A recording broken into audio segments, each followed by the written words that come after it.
Uh, well, here we are again. Welcome in. Welcome in.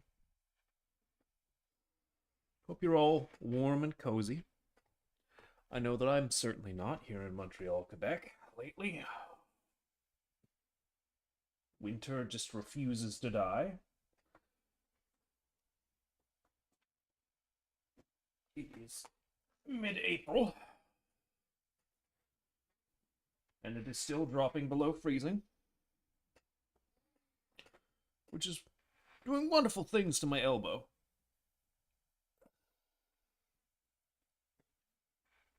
But life goes on, and so do we.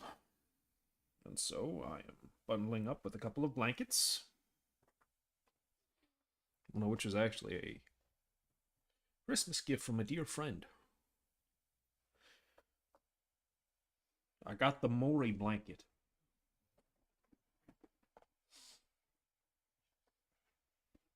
which is to say, it's a third party blanket, I believe. But still, it's cozy, it's soft, and it suits. Oh, excuse me, suits me just fine. Mm. We've got some orange pico tea. Hello, Kit. Welcome in. Some orange pico with a little bit of sugar and a little lemon tonight. Normally I have it with a bit of milk, but the milk is sadly gone off. I'll need to get some other. Great signs for tonight. I'll need to get a little bit more of that in the morning, is what I was trying to say. Can't wait to be tripping all over my words again tonight from the sounds of it. But hello, Kit. I hope you're well. I hope you and Null are both well.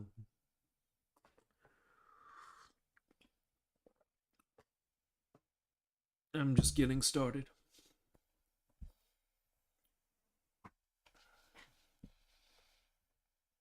Getting ready and waiting for folks to pile in, as it were.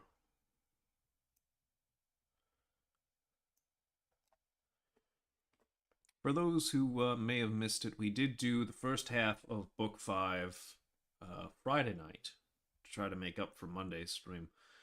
Unfortunately, I was a lot more tired than I anticipated being Friday night. And so we only got about halfway through. Which is to say, in actuality, I think we only got about a third of the way through.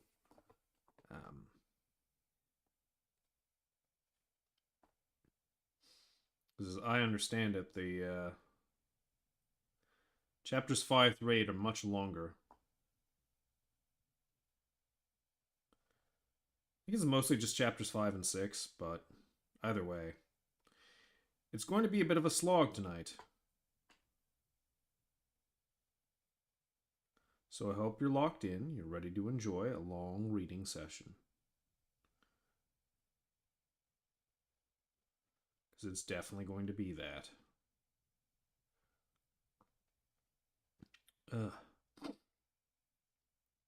Anyway.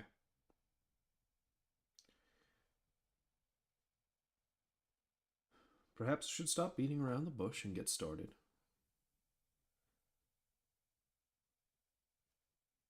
Let me just go ahead and mark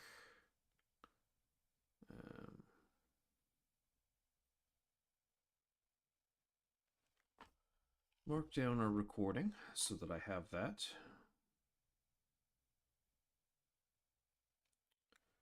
Oh, and on the topic of recordings and doing these as actual videos, just a little bit of news on that front. Editing is proceeding apace. It's taking a bit longer than I had hoped and expected, but I also have some interesting news on that front. I am looking into music, which wasn't a thing I thought I was going to have, but I also feel like a story like this deserves some music. And so I've looked into some licensing.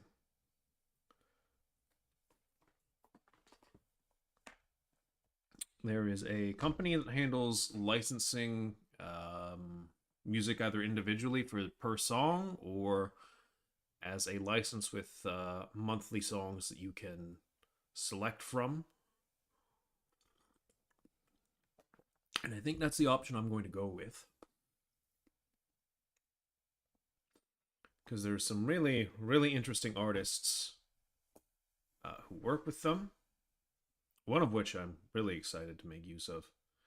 He does some phenomenal music on the hurdy-gurdy, which I think would really suit the tone of this particular story, at least.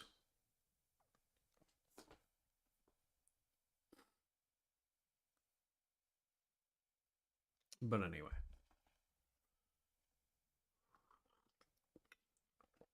Rambling aside,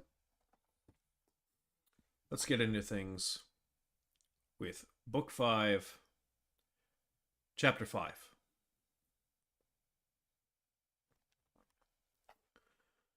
Through this country, friendly or hostile as the chance might be, the Hellenes marched, 8 stages in all, and reached the Chalybs. These were a people few in number and subject to the Mossynoesians.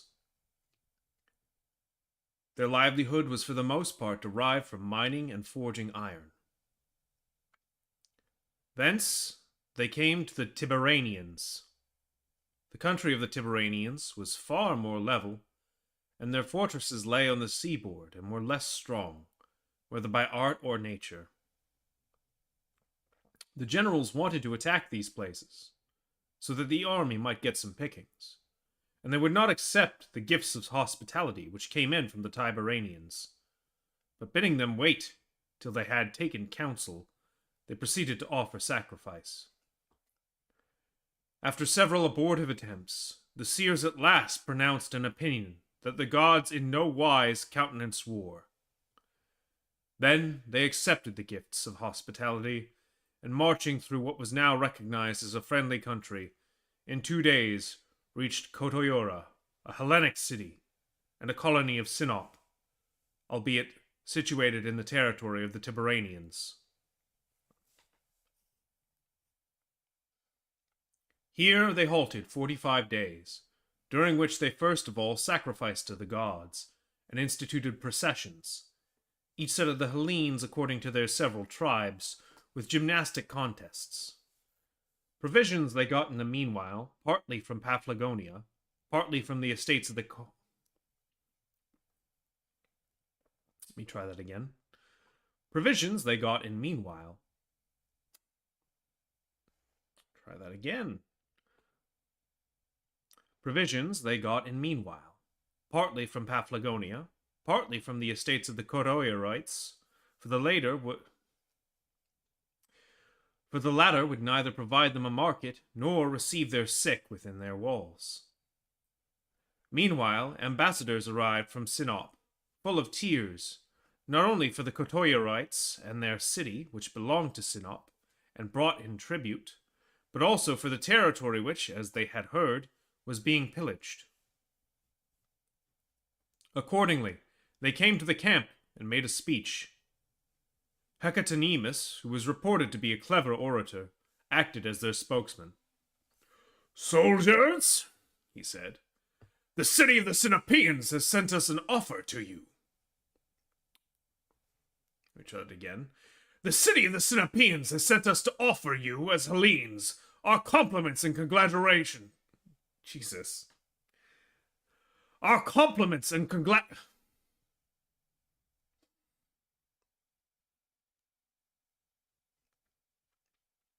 Tonight is a night. "Soldiers," he said, "the city of the Sinopeans has sent us to offer you, as Hellenes, our compliments and congratulations on your victories over the barbarians, and next, to express our joyful satisfaction that you have surmounted all those terrible sufferings of which we have heard, and have reached this place in safety.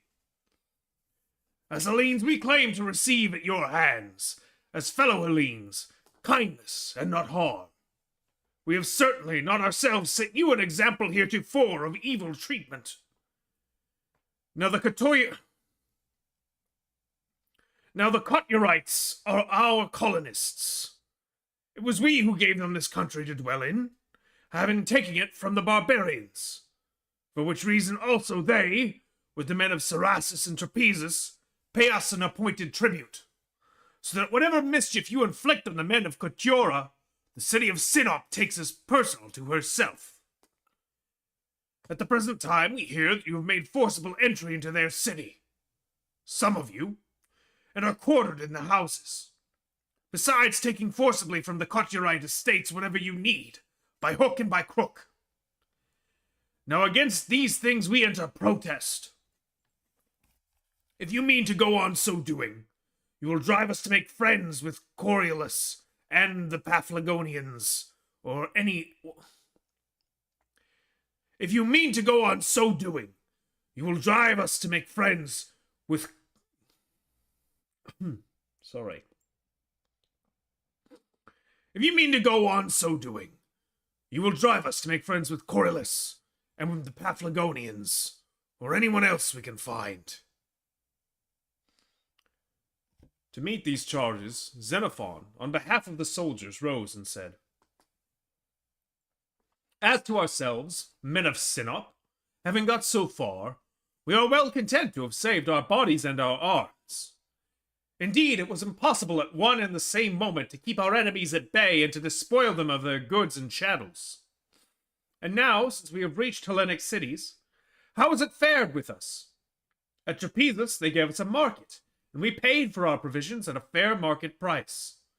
In return for the honor they did us, and the gifts of hospitality they gave the army, we requited them with honor. Where the barbarian was friendly to them, we stayed our hands from injury, or under their escort, we did damage to their enemies to the utmost of our power. Ask them what sort of people they found us. They are here, some of them, to answer for themselves. Their fellow citizens, and the state of Trapezus, for friendship's sake, have sent them with us to act as our guides. But wherever we come, be it foreign or Hellenic soil, and find no market for provisions, we are wont to help ourselves, not out of insolence, but from necessity. There have been tribes like the Carduchians, the Tauchians, There have been tribes like the Carduchians, the Tauchians, the Chaldeans, which, albeit they were not subject to the great king, yet were no less formidable than independent. These we had to bring over by our arms. The necessity of getting provisions forced us, since they refused to offer us a market. Whereas some other folk, like the Macrones, in spite of their being barbarians, we regarded as our friends, simply because they did provide us with the best market in their power, and we took no single thing of theirs by force.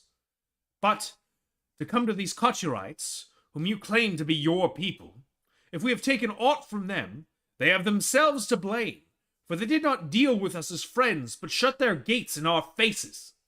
They would neither welcome us within, nor furnish us with a market without. The only justification they alleged was that your governor had authorized this conduct. As to your assertion, he continued, turning to Hecatonemus, that we have got in by force and have taken up quarters, this is what we did. We requested them to receive our sick and wounded under cover, and when they refused to open their gates, we walked in where the place itself invited us. All the violence we have committed amounts to this, that our sick folk are quartered under cover, paying for their expenses, and we keep a sentry at the gates, so that our sick and wounded may not lie at the mercy of your governor. But we may have it in our power to remove them whenever we like.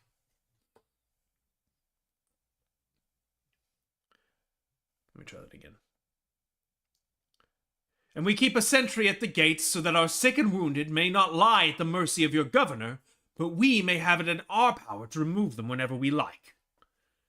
The rest of us, you observe, are camping under the canopy of heaven in regular rank and file, and we are ready to requite kindness with kindness, but to repel evil vigorously. And as for your threat, he said, once again turning to the spokesman, that you will, if it suits you, make alliance with Corylus and the Paphlagonians to attack us. For our part, we have no objection to fighting both sets of you, if so be we must. We've already fought others many times more numerous than you. Besides, if it suits us, as you put it, to make the Paphlagonian our friend, report says that he has a hankering after your city and some other places on the seaboard, we can enhance the value of our friendship by helping to win for him what he covets. Thereupon the ambassadors showed very plainly their annoyance with Hecatonemus on account of the style of his remarks, and one of them stepped forward to explain that their intention in coming was not at all to raise a war, but on the contrary to demonstrate their friendliness. And if you come to Sinop itself, the speaker continued, we will welcome you there with gifts of hospitality. Meanwhile, we will enjoin upon the citizens of this place to give you what they can, for we can see that every word of what you say is true. Thereupon the Coturites sent gifts of hospitality, and the generals of the Hellenes entertained the ambassadors of the Sinopeans. Many and friendly were the topics of conversation. Freely flowed the talk on things in general, and in particular. Both parties were able to make inquiries and satisfy their curiosity concerning the remaining portion of the march.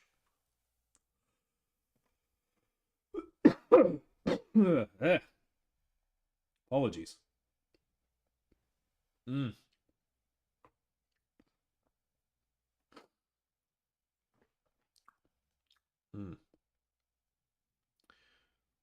Doing Hecatonemus was a little rough there. I haven't really had like a brassy voice, though.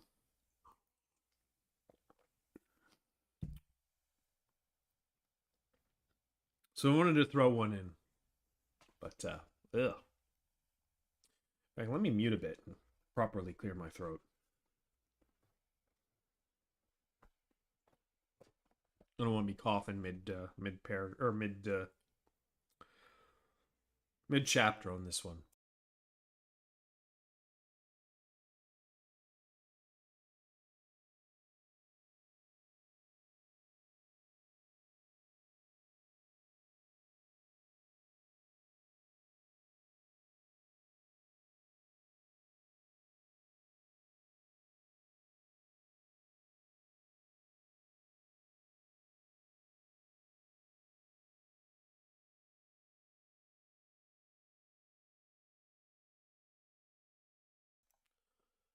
Sorry about that.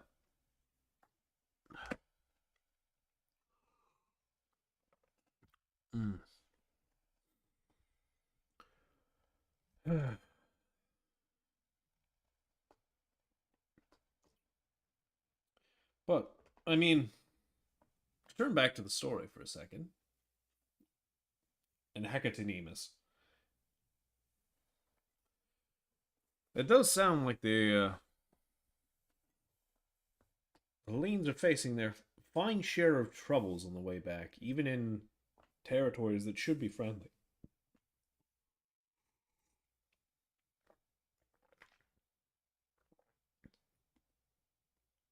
Which I guess, goes to show that not everything is paradise, but I wonder to what degree that will continue.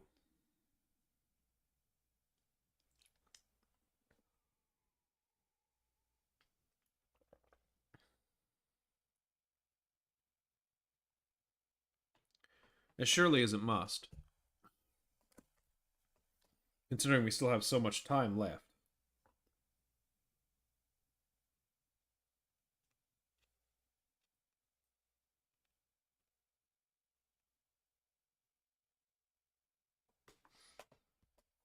Anyway, we've got a lot of reading. So I'm just going to go ahead and move on to chapter 6.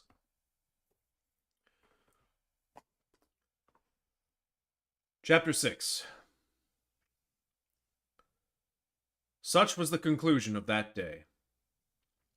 On the following day, the generals summoned an assembly of the soldiers, when it was resolved to invite the men of Sinop, and to take advice with them touching the remainder of the journey. In the event of their having to continue it on foot, the Sinopians, through their acquaintance with Paphlagonia, would be useful to them, while, if they had to go by sea, the services of the same people would be at a premium, for who but they could furnish ships sufficient for the army?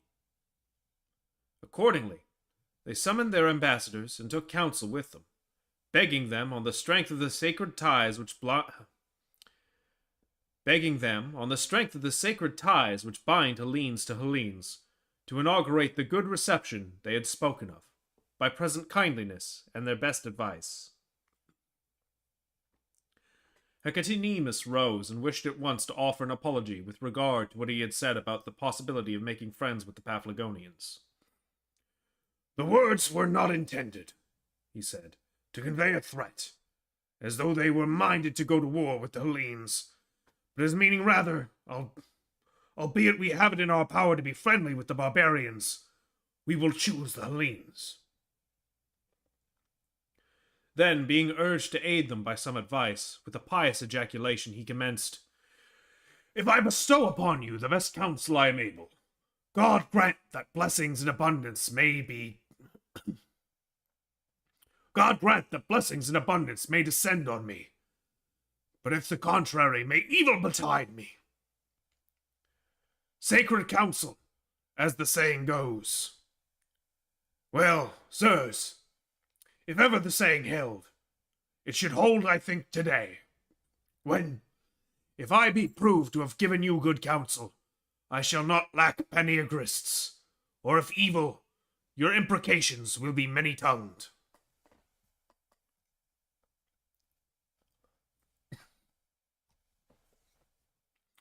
As to trouble, I am quite aware we shall have much more trouble if you are conveyed by sea, for we must provide the vessels. Whereas if you go by land, all the fighting will evolve on you. Still, let come what may, it behoves me to state my views.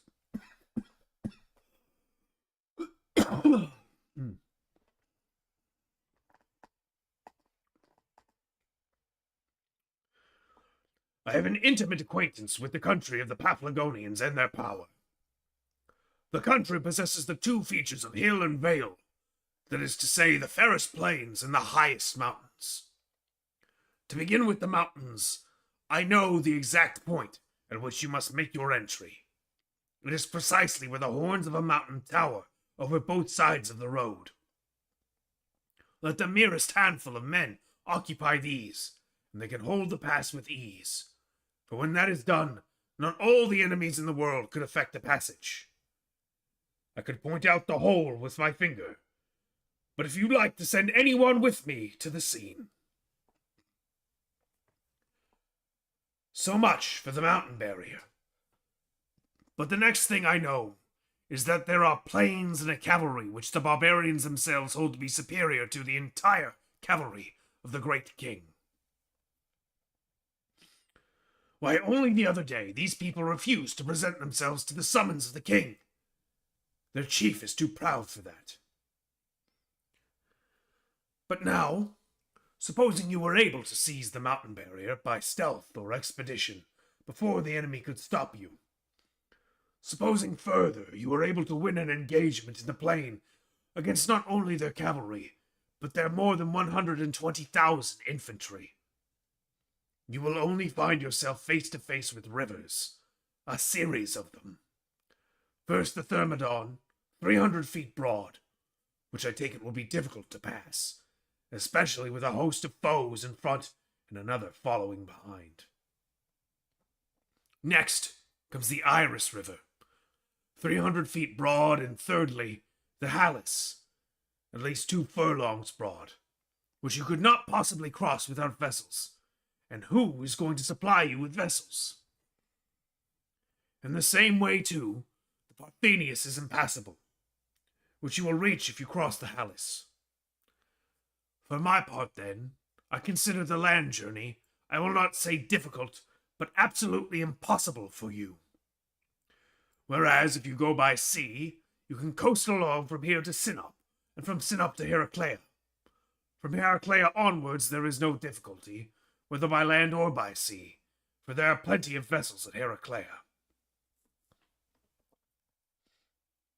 After he had finished his remarks, some of his hearers thought they detected a certain bias in them. He would not have spoken so but for his friendship with Corylus, whose official representative he was. Others guessed he had an itching palm, and that he was hoping to receive a present for his sacred advice. Others again suspected that his object was to prevent their going by foot and doing some mischief to the country of the Sinopeans. However that might be, the Hellenes voted in favor of continuing the journey by sea. After this, Xenophon said, Sinopeans, the army has chosen that method of procedure which you advise, and thus the matter stands. If there are sure to be vessels enough to make it impossible for a single man to be left behind, go by sea we will. But if part of us are to be left, while part go by sea, we will not set foot on board the vessels. One fact we plainly recognize: strength is everything to us. So long as we have the mastery, we shall be able to protect ourselves and get provisions. But if we are once caught at the mercy of our foes, it is plain we shall be reduced to slavery. On hearing this, the ambassadors bade them send an embassy, which they did, to wit, Callimachus the Arcadian, and Ariston the Athenian, and Simolas the Achaean. So these set off.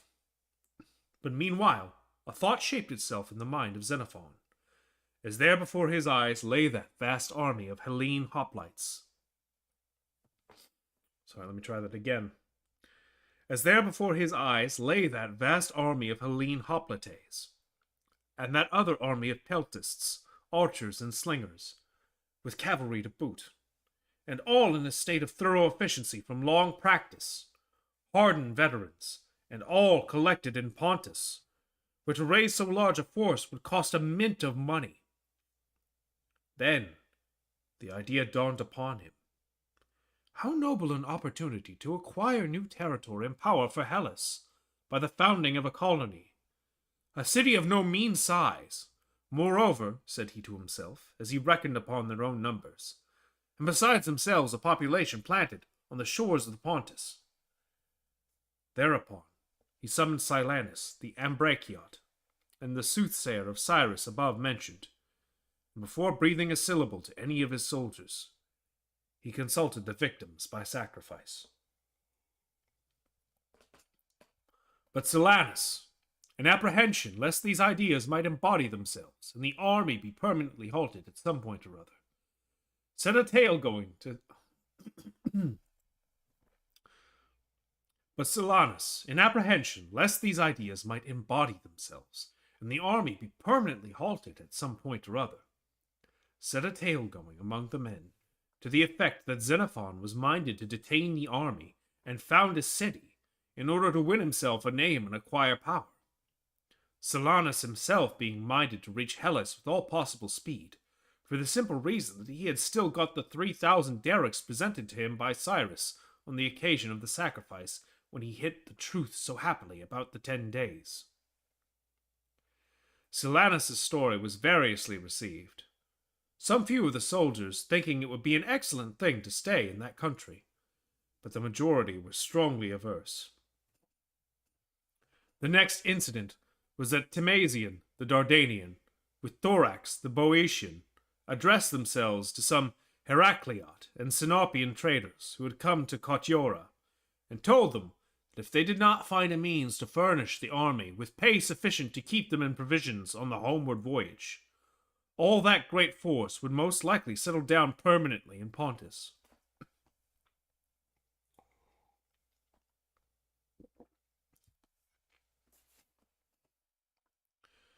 Xenophon has a pet idea, they continued. which he urges upon us.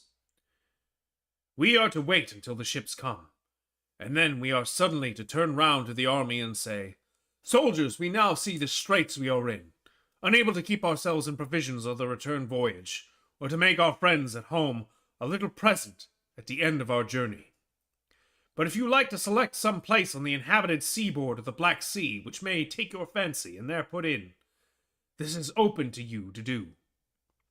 Those who like to go home, go.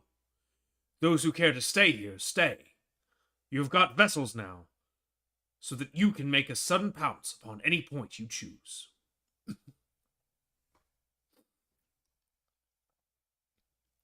The merchants went off with this tale and reported it to every city they came to in turn.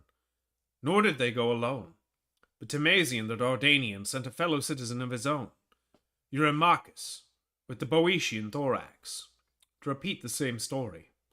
So when it reached the ears of the men of Sinop and the Heracleots, they sent to Timasian and pressed him to accept of a gratuity. Let me try that again. They sent to Timasian and pressed him to accept of a gratuity, in return for which he was to arrange the departure of the troops. Timasian was only too glad to hear this, and he took the opportunity when the soldiers were convened in meeting to make the following remarks. Soldiers, he said, do not set your thoughts on staying here. Let Hellas, and Hellas only, be the object of your affection. For I am told that certain persons have been sacrificing on this very question, without saying a word to you. Now, I can promise you, if you once leave these waters, to furnish you with a regular monthly pay, dating from the first of the month, at the rate of 1 sizacine, a head per month.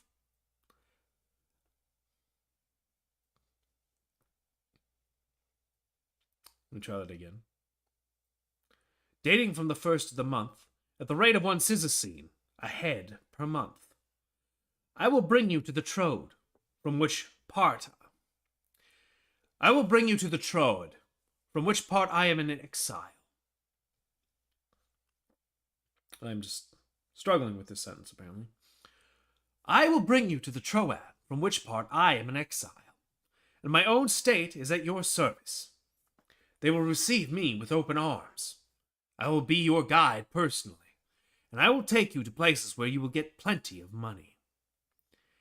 I know every corner of the Aeolid and Phrygia and the Troad, and indeed the whole satrapy of Anabasis, partly because it's my birthplace, partly from campaigns in that region with Clearchus and Derclidius. Let me try that again. Partly because it is my birthplace, but partly from campaigns in that region with Clearchus and Derclidius.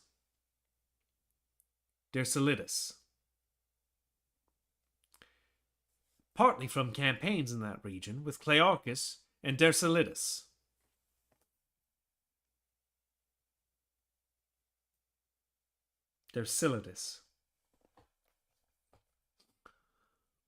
Partly from campaigns in that region with Clearchus and Derclidius.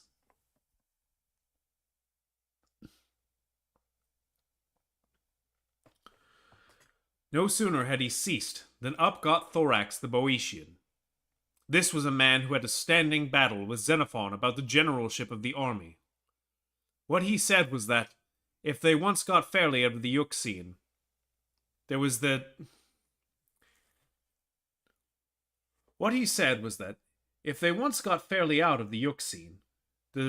Chersonese, a beautiful and prosperous country, where they could settle or not, as they chose. Those who liked could stay, and those who liked could return to their homes. How ridiculous, then, when there was so much territory in Hellas and to spare, to be poking about in the land of the barbarian. But until you find yourself there, he added, I, no less than Timasian, can guarantee you regular pay. This, he said, knowing what promises had been made Timasian by the men of Heraclea and Sinop to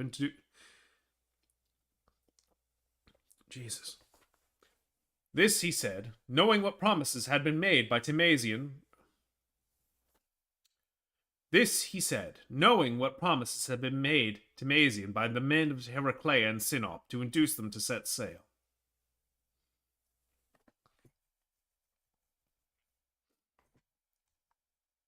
Meanwhile, Xenophon held his peace. Then up got Philesius and Lycon, two Achaeans. It was monstrous, they said, that Xenophon should be privately persuading people to stop there, and consulting the victims for that end, without letting the army into the secret, or breathing a syllable in public about the matter. When it came to this, Xenophon was forced to get up and speak as follows. Sirs, you are well aware that my habit is to sacrifice at all times, whether in your own behalf or my own. I strive in every thought, word, and deed to be directed as is best for yourselves and for me. And in the present instance, my sole object was to learn whether it were better even so much as to broach the subject, and so take action, or to have absolutely nothing to do with the project. Now, Silanus the soothsayer assured me. Silanus the soothsayer assured me by his answer of what was the main point. The victims were favorable. No doubt Silanus knew that I was not unversed myself in his lore, as I have so often assisted at the sacrifice. But he added that there were symptoms in the victims of some guile or conspiracy against me. That was a happy discovery on his part, seeing that he was himself conspiring at the moment to introduce me before you, since it was he who set the tale going that I had actually made up my mind to carry out these projects without procuring your consent. Now, for my part, if I saw that you were in any difficulties, I should set myself to discover how you might capture a city, on the understanding, of course, that all who wished might sail away at once, leaving those who did not wish to follow at a later date, with something perhaps in their pockets to benefit their friends at home. Now, however, as I see that the men of Heraclea and Sinop are to send you ships to assist you to sail away, and more than one person guarantees to give you regular monthly pay, it is, I admit, a rare chance to be safely piloted to the haven of our hopes, and at the same time receive pay for our preservation. For myself, I have done with that dream, and to those who came... For myself, I have done with that dream, and to those who came to me to urge these projects, my advice is to have done with them. In fact, this is my view. As long as you stay together united as today, you will command respect and procure provisions, for might certainly exercises a right over what belongs to the weaker. But once broken up, with your force split into bits, you will neither be able to get subsistence, nor indeed will you get off without paying dearly for it. In fact, my resolution coincides precisely with yours. It is that we should set off for Hellas, and if anyone stops behind or is caught deserting before the whole army is in safety, let him be judged as an evildoer. Pray, let all who are in favor of this proposition hold up their hands. They all held them up. Only Silanus began shouting and vainly striving to maintain the right of departure for all who liked to depart. But the soldiers would not suffer him, threatening him that if he were himself caught attempting to run away, they would inflict the aforesaid penalty.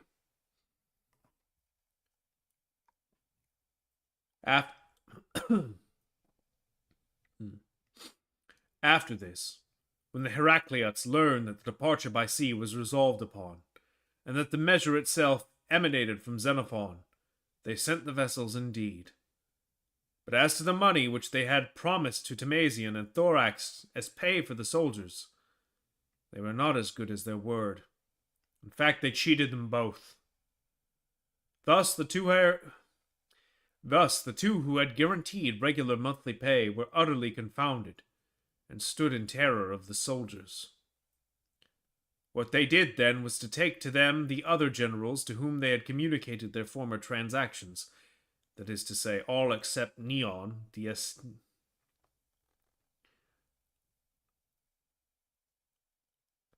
Asniae?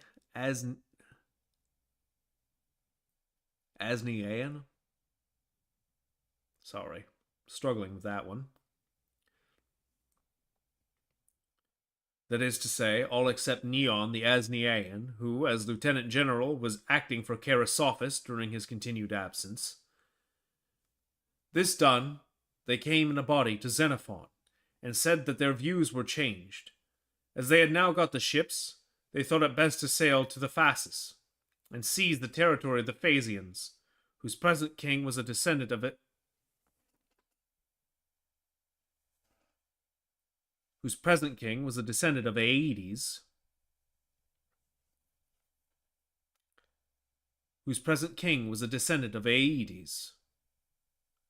Xenophon's reply was curt.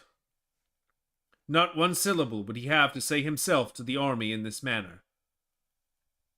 But, he added, if you like, you can summon an assembly and have your say. Thereupon, Timasian the Dardanian set forth as his opinion, it were best to hold no parliament at present, but first to go and conciliate, each of them his own officers. Thus they went away and proceeded to execute their plans.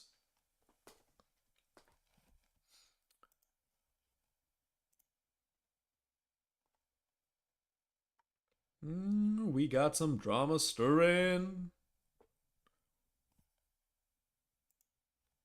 Sure enough, as soon as the men are back in even relatively safe territory,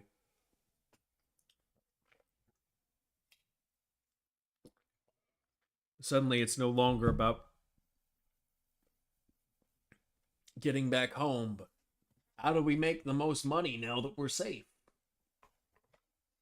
Everyone forgetting that, well, actually, no, we're not really safe yet.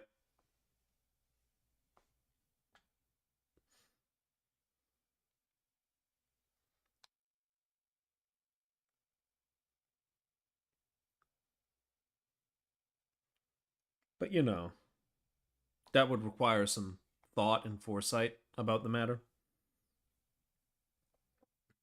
Which some of these fellows don't really strike me as having.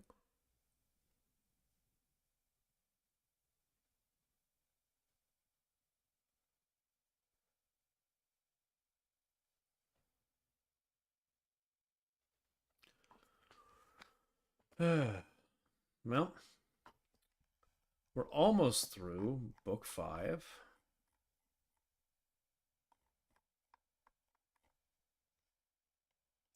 Scroll back up to the top and see how many chapters are in book 6.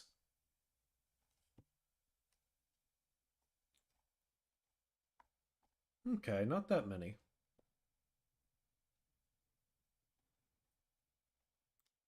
It's a 6-chapter book. So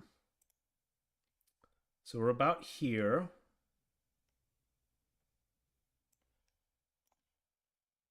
About here.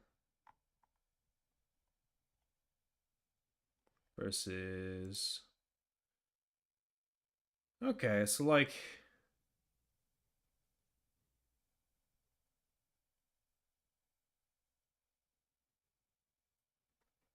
It's a decent chunk.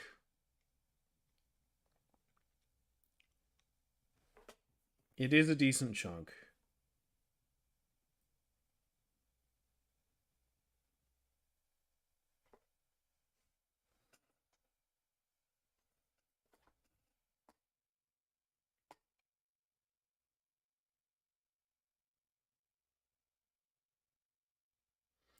In which case, I should really probably just shut up and get to it.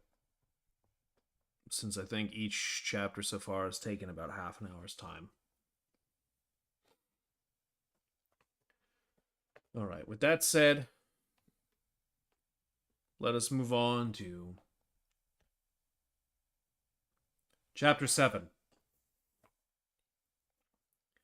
Presently the soldiers came to learn what was in course of agitation, and Neon gave out that Xenophon had persuaded the other generals to adopt his views, and had a plan to cheat the soldiers and take them back to the Phasis. The soldiers were highly indignant. Meetings were held, little groups gathered ominously, and there seemed an alarming probability that they would repeat the violence with which they had lately treated the heralds of the Colchians and the clerks of the market, when all who did not save themselves by jumping into the sea were stoned to death. So Xenophon, seeing what a storm was brewing, resolved to anticipate matters so far as to summon a meeting of the men without delay, and thus prevent their collecting of their own accord. And he ordered the herald to announce an assembly. The voice of the herald was no sooner heard than they rushed with great readiness to the place of meeting. Then Xenophon, without accusing the generals of having come to him, made the following speech. I hear that a charge is brought against me. It is I, apparently, who am going to cheat you and carry you off to Phasis. I beg you, by all that is holy, to listen to me, and if there be found any guilt in me, let me not leave this place till I have paid the penalty of my misdoing. But if my accusers are found guilty, treat them as they deserve. I presume, sirs, you know where the sun rises and where he sets, and that he who would go to Hellas must need journey towards the sunset, whereas he who seeks the land of the barbarian must contrariwise fix his face towards the dawn. Now, is that a point in which a man might hope to cheat you? Could any one make you believe that the sun rises here and sets there, or that he sets here and rises there? And doubtless you know this too, that it is Boreas, the north wind, who bears the mariner out of Pontus towards Hellas, and the south wind inwards towards the Phasis, whence the saying, he would be a clever fellow who could befool you into embarking with the south wind blowing. That sounds all very well, you think, only I may get you on board during a calm. Granted, but I shall be on board my one ship, and you on board another 100 at least. And how am I to constrain you to voyage with me against your will? Or by what cajolery shall I carry you off? But I will imagine you so far befooled and bewitched by me that I have got you to the Phasis. We proceed to disembark on dry land. At last it will come out that wherever you are not in Hellas, and the inventor of the trick will be one sole man, and you who have been caught by it will number something like 10,000 with swords in your hands. I do not know how a man could better ensure his own punishment than by embarking on such a policy with regards to himself and you. Nay, these tales are the invention of silly fellows who are jealous of the honor you bestow on me. A most uncalled for jealousy. Do I hinder any of them from speaking any word of import in his power, of striking a blow in your behalf and his own, if that is his choice, or finally, of keeping his ears and eyes open to secure your safety? What is it? In your choice of leaders, do I stand in the way of anyone? Is that it? Let him step forward. I yield him my place. He shall be your general. Only he must prove that he has your good at heart. For myself I have done, but for yourselves, if any of you conceive either that he himself could be the victim of a fraud, or that he could victimize anyone else in such a thing as this, let him open his lips and explain to us how. Take your time. When you have sifted the matter to your heart's content, do not go away without suffering me to tell you of something which I see looming. If it should burst upon us and prove in fact anything like what it gives signs of being now, it is time for us to take counsel for ourselves and see that we do not prove ourselves to be the worst and basest of men in the sight of gods and men, be they friends or be they foes. The words moved the curiosity of the soldiers. They marveled what this matter might be, and bade him explain. Thereupon he began again. You will not have forgotten certain places in the hills, barbaric fastnesses, but friendly to the Saracens, from which people used to come down and sell us large cattle and other things which they possessed. And if I mistake not, some of you went to the nearest of these places and made purchases in the market and came back again. Claretus, the captain, learnt of this place, that it was but a little one and unguarded. Why should it be guarded, since it was friendly? So the folk thought. Thus he stole upon it in the dead of night, and meant to sack it without saying a word to any of us. His design was, if he took the place, not to return again to the army, but to mount a vessel which, with his messmates on board her, was sailing past at the time, and stowing away what he had seized, to set sail and be gone beyond the Euxine. All this had been agreed upon and arranged with his comrades on board the vessel, as I now discover. Accordingly, he summoned to his side all whom he could persuade, and set off at their head against the little place. But dawn overtook him on his march. The men collected out of their strongholds, and whether from a distance or close quarters, they made such a fight, they killed Claretus and a good many of the rest, and only a few of them got safe back to Cerasus. These things took place on the day on which we started to come hither on foot, while some of those who were to go by sea were still at Cerasus, not having as yet weighed anchor. After this, according to what the Saracens state, there arrived 3 inhabitants of the place which had been attacked, 3 elderly men seeking an interview with our public assembly. Not finding us, they addressed themselves to the men of Cerasus and told them they were astonished that we should have thought it right to attack them. However, when, as the Saracens assert, they had assured them that the occurrence was not authorized by public assent, they were pleased and proposed to sail here not only to state to us what had occurred, but to offer that those who were interested should take up and bury the bodies of the slain. But among the Hellenes still at Cerasus were some of those who had escaped. They found out in which direction the barbarians were minded to go, and not only had the face themselves to pelt them with stones, but vociferously encouraged their neighbors to do the same. The 3 men, ambassadors, mark you, were slain, stoned to death. After this occurrence, the men of Cerasus came to us and reported the affair, and we generals, on being informed, were annoyed at what had taken place, and took counsel with Saracens how the dead bodies of the Hellenes might be buried. While seated in conclave outside the camp, we suddenly were aware of a great hubbub. We heard cries, "Cut them down! Shoot them! Stone them!" And presently we caught sight of a mass of people racing towards us with stones in their hands, and others picking them up. The Saracens, naturally enough, considering the incident they had lately witnessed, retired in terror to their vessels, and upon my word, some of us did not feel too comfortable. All I could do was to go to them and inquire what it all meant. Some of them had not the slightest notion, although they had stones in their hands, but chancing on someone who was better informed, I was told by him that the clerks of the market were treating the army most scandalously. Just then someone got sight of the market clerk, Zelarchus, making his way off towards the sea, and lifting up his voice aloud, and the rest responding to the cry as if a wild boar or stag had been started, they rushed upon him. The Saracens, seeing a rush in their direction, thought that, without a doubt, it was directed against themselves, and fled with all speed and threw themselves into the sea, in which proceeding they were imitated by some few of our own men, and all who did not know how to swim were drowned. But now, what do you think of their case, these men of Cerasus?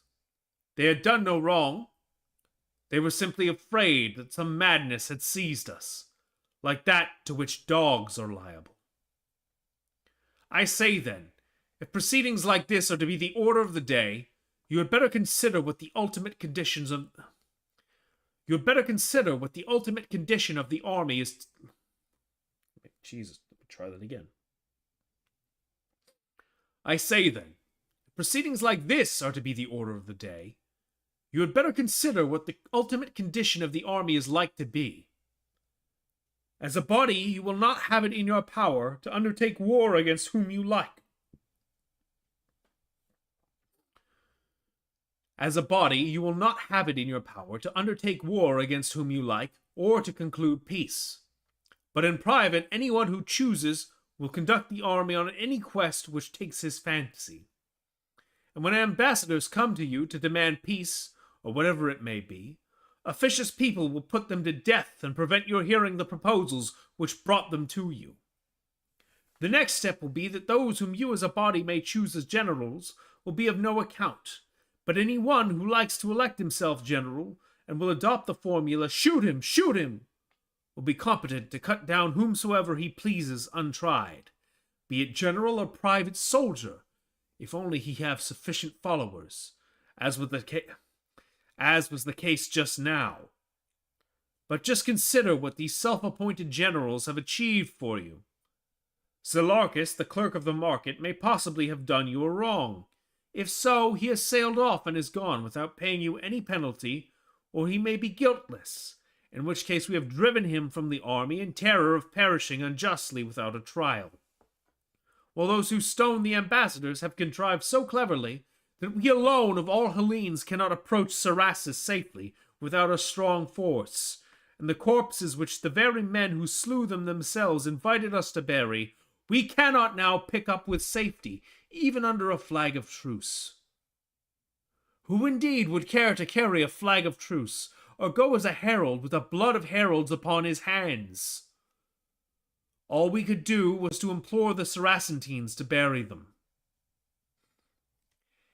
If, then, you approve of such doings, have a resolution passed to that effect.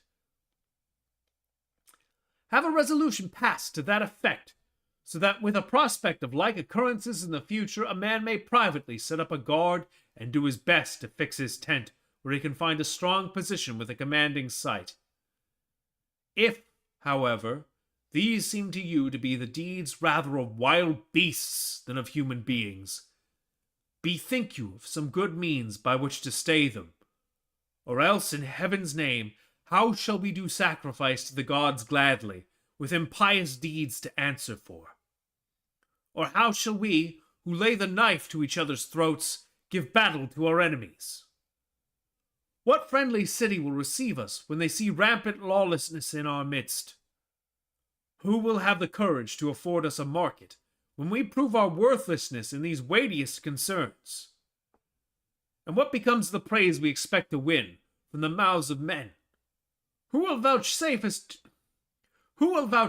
to us if this is our behavior? Should we not ourselves bestow the worst of names on the perpetrators of like deeds? After this they rose, and as one man proposed that the ringleaders in these matters should be punished, and that for the future to set an example of lawlessness should be forbidden. Every such ringleader was to be prosecuted on the capital charge. The generals were to bring all offenders to the bar of justice. Prosecutions for all other misdemeanors committed since the death of Cyrus were to be instituted, and they ended by constituting the officers into a board of die-casts. And upon the strong representation of Xenophon, with the concurrence of the soothsayers, it was resolved to purify the army, and this purification was made.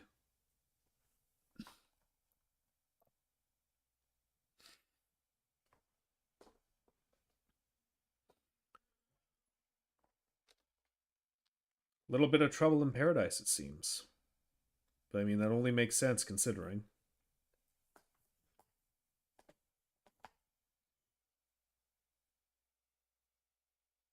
With that many men about, that much potential to be gained.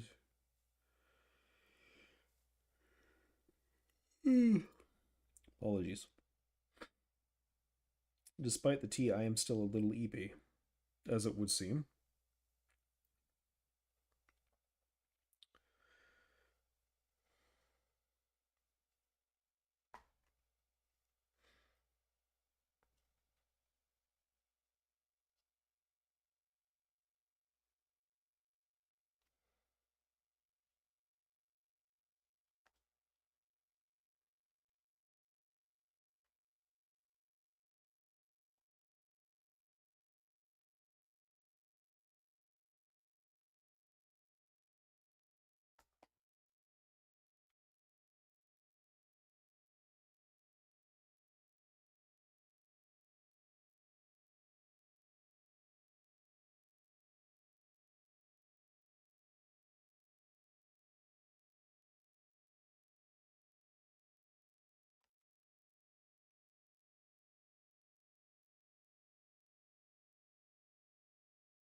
Alright, just checking some messages real quick.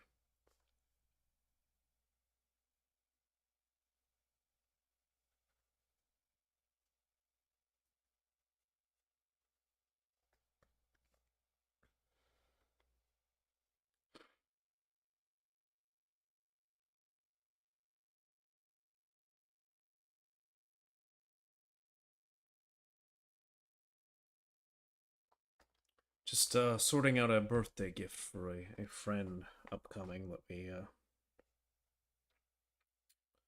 putting together with some other friends.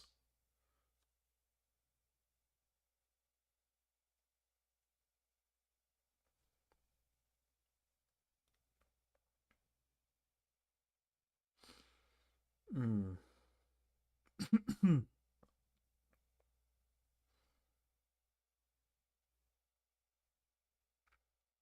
Also debating if I want to order food. I really probably shouldn't.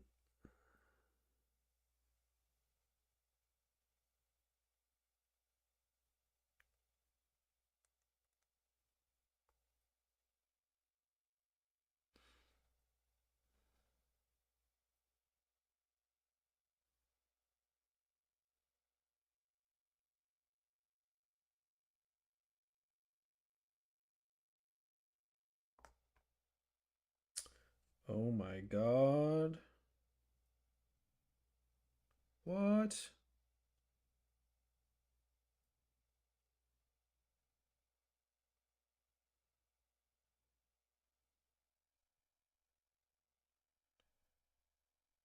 Well, that's a thing. I just found out that Costco sells Monster Energy drink by the pallet. I mean, pallet might be a bit of a misnomer. It's like a 24 pack or something. But at like $50 for a 24 pack, uh, you can't really do a better.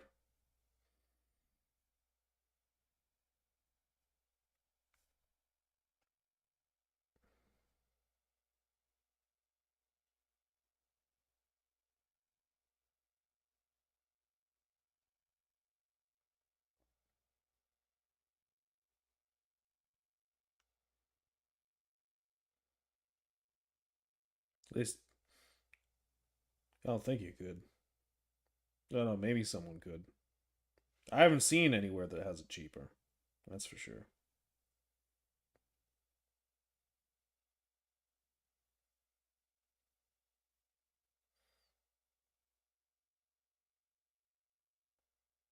And before anyone chimes in, keep in mind that is in Canadian dollars.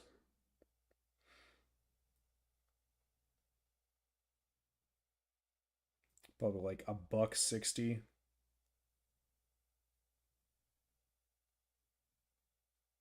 U.S.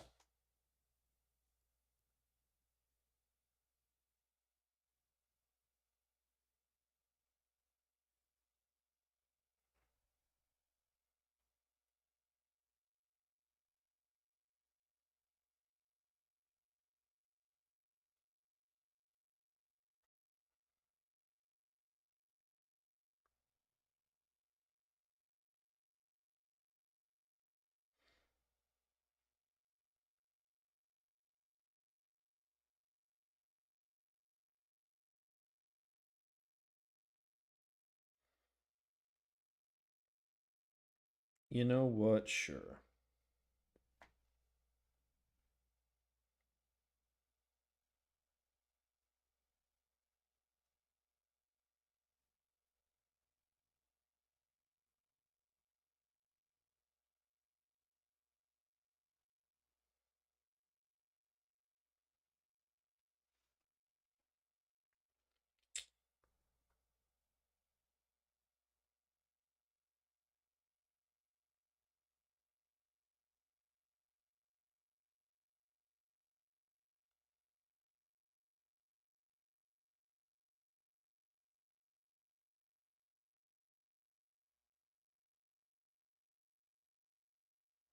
Hmm.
Yeah, no, I'm not really feeling a milkshake tonight. But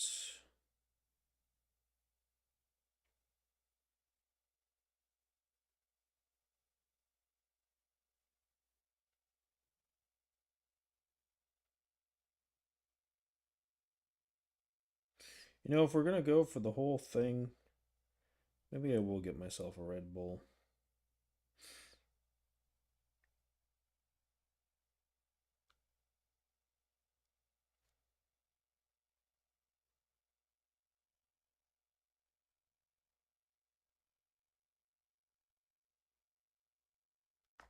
And we'll try to get this book finished and then move on as quickly as possible.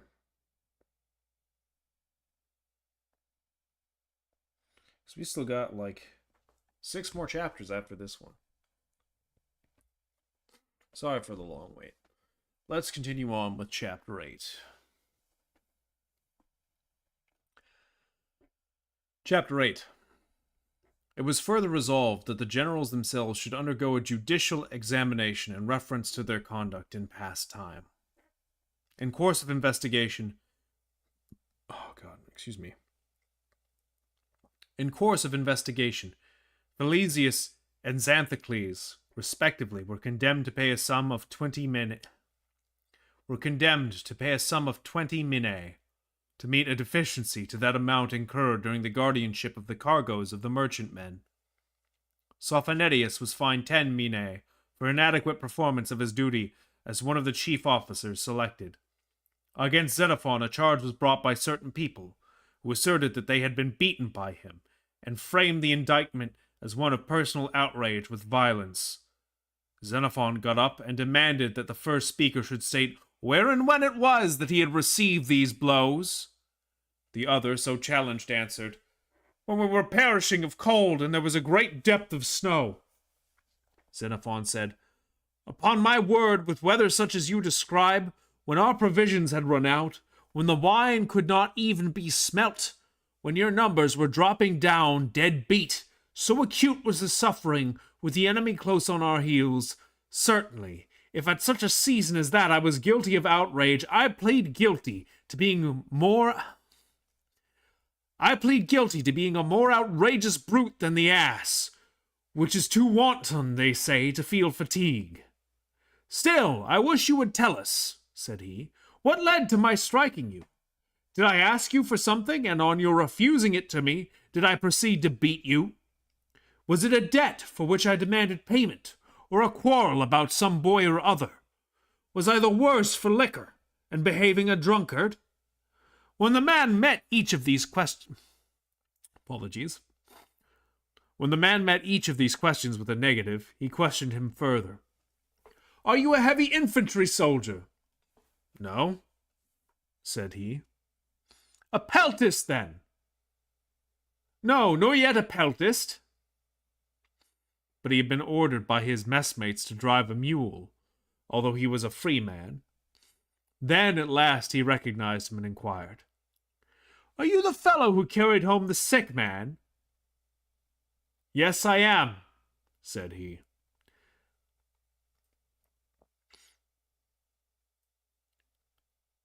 Thanks to your driving, and you made havoc of my messmate's kit.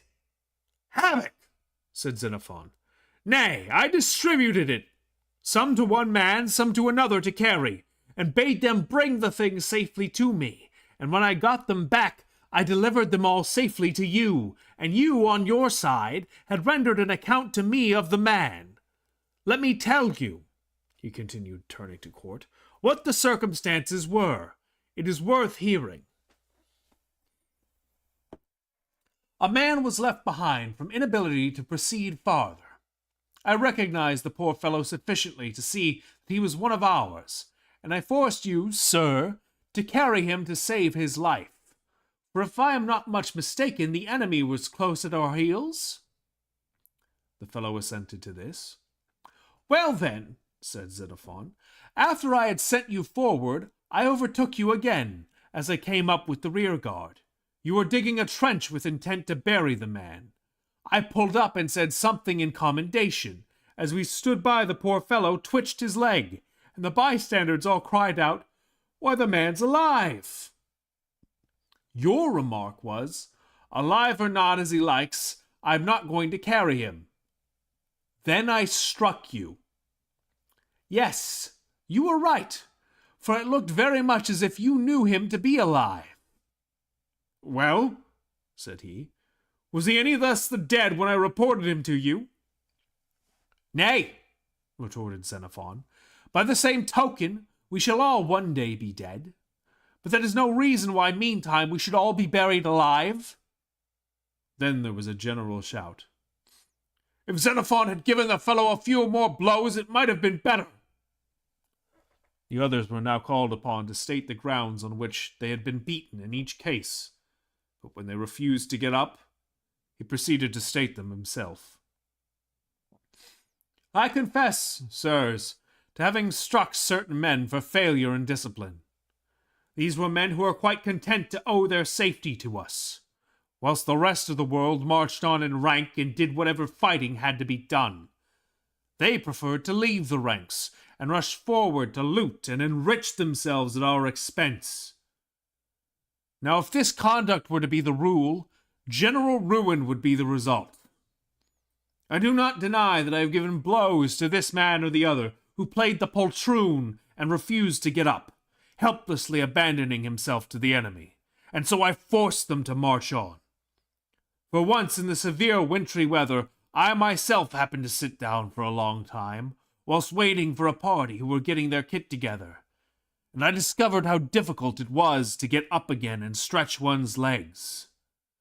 After this personal experience, whenever I saw anyone else seated in slack and lazy mood, I tried to spur them on. The mere movement and effort to play the man caused warmth and moisture. whereas it was plain that sitting down and keeping quiet helped the blood to freeze and the toes to mortify, calamities which really befell several of the men, as you yourselves are aware. I can imagine a third case, that of some straggler stopping behind, merely to rest for rest's sake, and hindering you in front and us behind alike from pressing on the march. If he got a blow with the fist from me, it saved him a thrust with the lance from the enemy. In fact, the opportunity they enjoy today of taking vengeance on me for any treatment which I put them wrongfully is derived from their salvation then. Whereas if they had fallen into the enemy's hands, let them ask themselves for what outrage, however great, they could expect to get satisfaction now. My defense, he continued, is simple. If I chastised any one for his own good, I claim to suffer the same penalties as parents pay their children, or masters their boys. Does not the surgeon also cauterize and cut us for our good? But if you really believe that these acts are the outcome of wanton insolence, I beg you to observe that although today, thank God, I am hardier than formerly, I wear a bolder front now than then, and I drink more wine, yet I never strike a soul. No, for I see that you have reached smooth water. When storm arises and a great sea strikes the vessel amidships, a mere shake of the head will make the lookout man furious with the crew in the forecastle, or the helmsman with the men in the stern sheets. For at such a crisis even a slight slip may ruin everything. But I appeal to your own verdict, already recorded, in proof that I was justified in striking these men. You stood by, sirs, with swords, not voting tablets, in your hands, and it was in your power to aid the fellows if you liked. But, to speak the honest truth, you neither aided them, nor did you join me in striking the disorderly. In other words, you enabled any evilly disposed person among them to give rein to his wantonness by your passivity. For if you will be at pains to investigate, you will find that those who were then most cowardly are the ringleaders today in brutality and outrage. There is Boeiscus, the boxer, a Thessalian. What a battle he fought then to escape carrying his shield! So tired was he, and today, I am told, he has stripped several citizens of Cotiora of the clothes on their backs. If, then, you are wise, you will treat this personage in a way Try that again. If, then, you are wise, you will treat this personage in a way the contrary to that in which men treat dogs. A savage dog is tied up on the day and loosed at night. But if you are wise, you will tie this fellow up at night and only let him loose in the day. But really, he added, it does surprise me with what keenness you remember and recount the times when I incurred the hatred of someone, but some other occasions when I eased the burden of winter and storm for any of you, or beat off an enemy, or helped to minister to you in sickness and want. Not a soul of you remembers these. Not a soul of you remembers these. Or when for any noble deed done by any of you, I praised the doer, and according to my ability did honor to this brave man or that. These things have slipped from your memories and are clean forgotten. Yet it were surely more noble, just, and holy, sweeter and kindlier to treasure the memory of good rather than of evil. He ended, and then one after another of the assembly got up and began recalling incidents of the kind suggested, and things ended not so unpleasantly after all.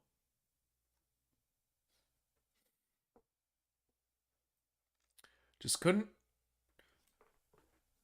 resist ham-fisting a little more propaganda in there, Xenophon. Just a little bit more, huh?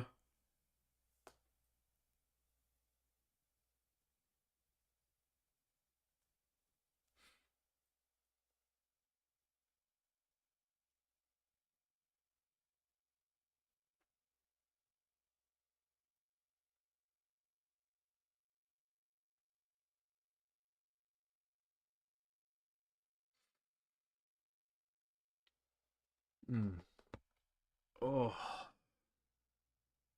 I am in fact feeling tired, which sucks because we're only we're almost halfway through by chapter count, but we only finished the one book so far, which was already half done last time. Still, uh, let me just find a way to visually mark this as to where we are. And then let me scroll up and mark book 7.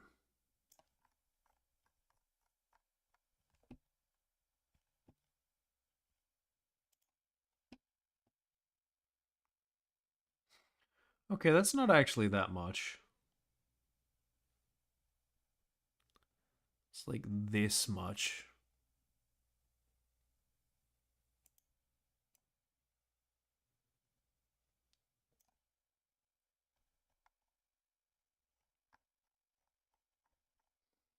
Chapter 1's a bit beefy. Chapter 4 is a little beefy. And chapter 6 is a little beefy. So about half of it.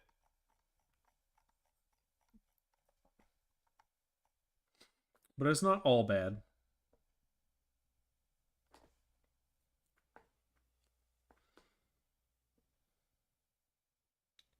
Oh, God. I just saw a warning that it's going to be snowing soon. I hate life. Why is it snowing in mid-April? It's not even mid-April. It's late April.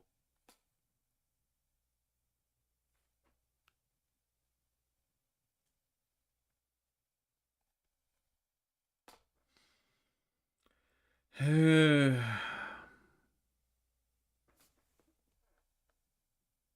well. Is what it is. Can't win them all. Anyway.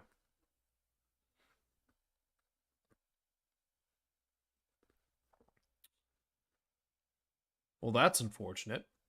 I stopped recording at some point, so all I have now is the VOD.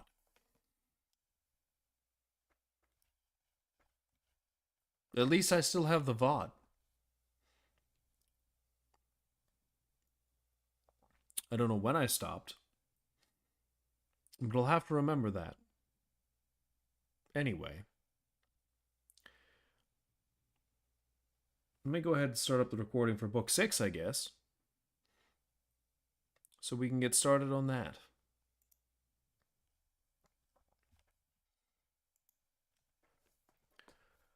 Book 6.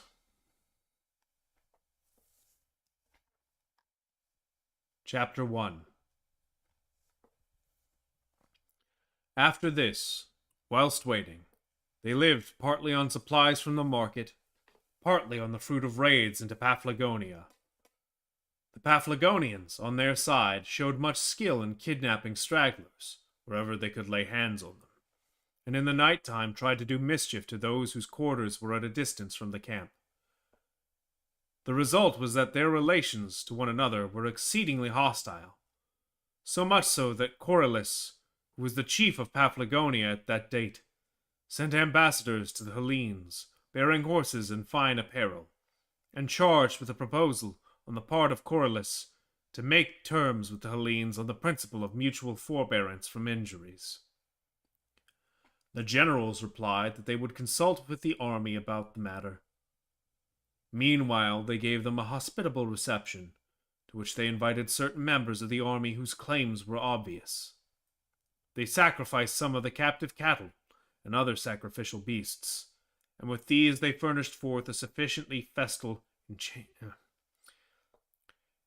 they furnished forth a sufficiently festal entertainment, and reclining on their truckle beds, fell to eating and drinking out of beakers made of horn which they happened to find in the country. But as soon as the libation was ended, and they had sung the hymn, Up got first some Thracians, who performed a dance under arms to the sound of a pipe, leaping high into the air with much nimbleness, and brandishing their swords, till at last one man struck his fellow, and everyone thought he was really wounded, so skillfully and artistically did he fall. And the Paphlagonians screamed out. Then he that gave the blow stripped the other of his arms, and marched off chanting the Sitalkis, whilst others of the Thracians bore off the other, who lay as if dead, though he had not received even a scratch.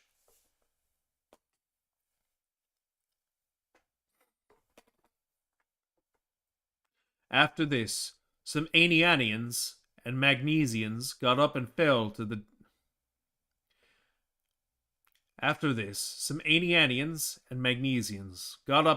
dancing the Carpeia, as it is called, under arms. This was the manner of dance. One man lays aside his arms and proceeds to drive a yoke of oxen, and while he drives he sows, turning him about frequently, as though he were afraid of something. Up comes a cattle lifter, and no sooner does the plowman catch sight of him from afar than he snatches up his arms and confronts him. They fight in front of his team, and all in rhythm to the sound of the pipe. At last, the robber binds the countryman and drives off the team. Or sometimes the cattle driver binds the robber, and then he puts him under the yoke beside the oxen, with his two hands tied behind his back, and off he drives. After this, a Mysian came in with a light shield in either hand and danced, at one time going through a pantomime as if he were dealing with two assailants at once, at another plying his shields as if to face a single foe.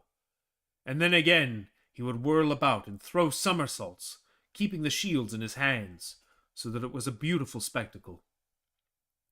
Last of all he danced the Persian dance, clashing the shields together, crouching down on one knee and springing up again from earth, and all this he did in measured time to the sound of the flute. After him the Mantineans stepped upon the stage, and some other Arcadians also stood up.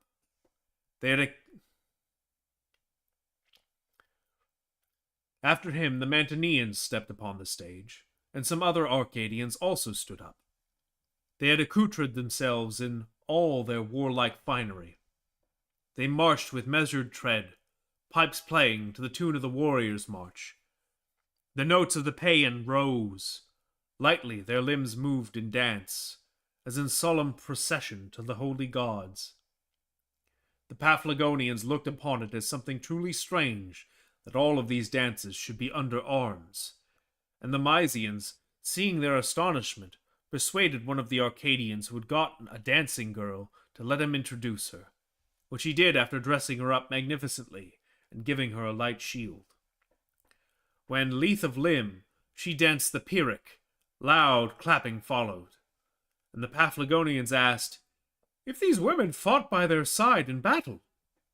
To which they answered, "To be sure, it was the women who routed the great king and drove him out of camp." So ended the night.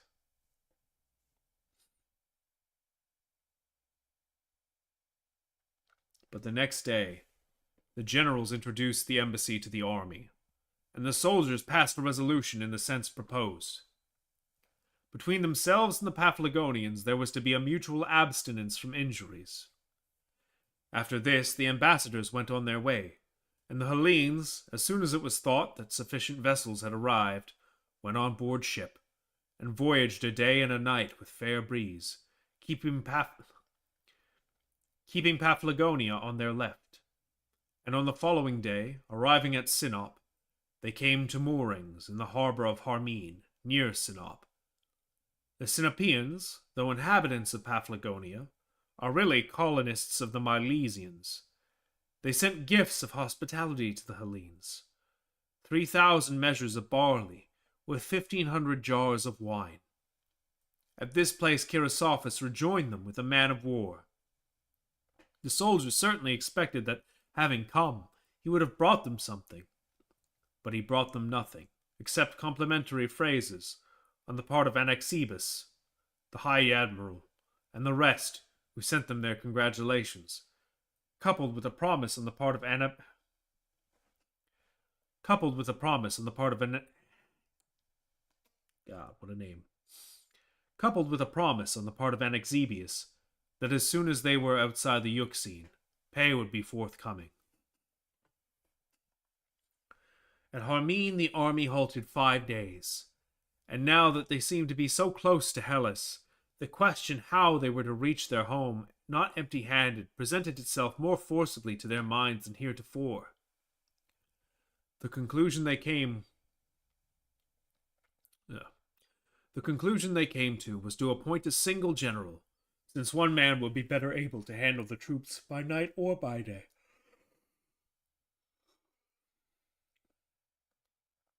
Oh, my body is protesting. We dislike that. The conclusion they came to was to appoint a single general, since one man would be better able to handle the troops by night or by day than was possible while the generalship was divided. If secrecy were desirable, it would be easier to keep matters dark, or if again expedition were an object, there would be less risk of arriving a day too late, since mutual explanations would be avoided, and whatever approved itself to the single judgment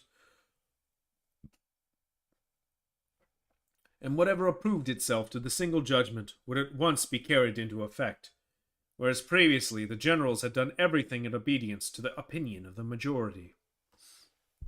With these ideas working in their minds, they turned to Xenophon, and the officers came to him and told him that this was how the soldiers viewed matters, and each of them, displaying a warmth of kindly feeling, pressed him to accept the office. Xenophon partly would have liked to do so, in the belief that by doing so he would win to himself a higher repute in the esteem of his friends, and that his name would be reported to the city written large, and by some stroke of fortune he might even be the discoverer of some blessing to the army collectively. These and the like considerations elated him. He had a strong desire to hold the supreme command. But then again, as he turned the matter over, the conviction deepened in his mind that the issue of the future is to every man uncertain, and hence there was the risk of perhaps losing such reputation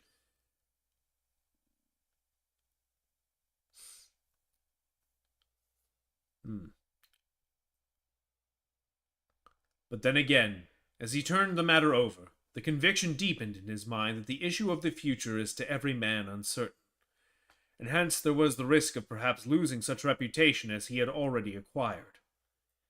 He was in sore straits, and not knowing how to decide, it seemed best to him to lay the matter before heaven.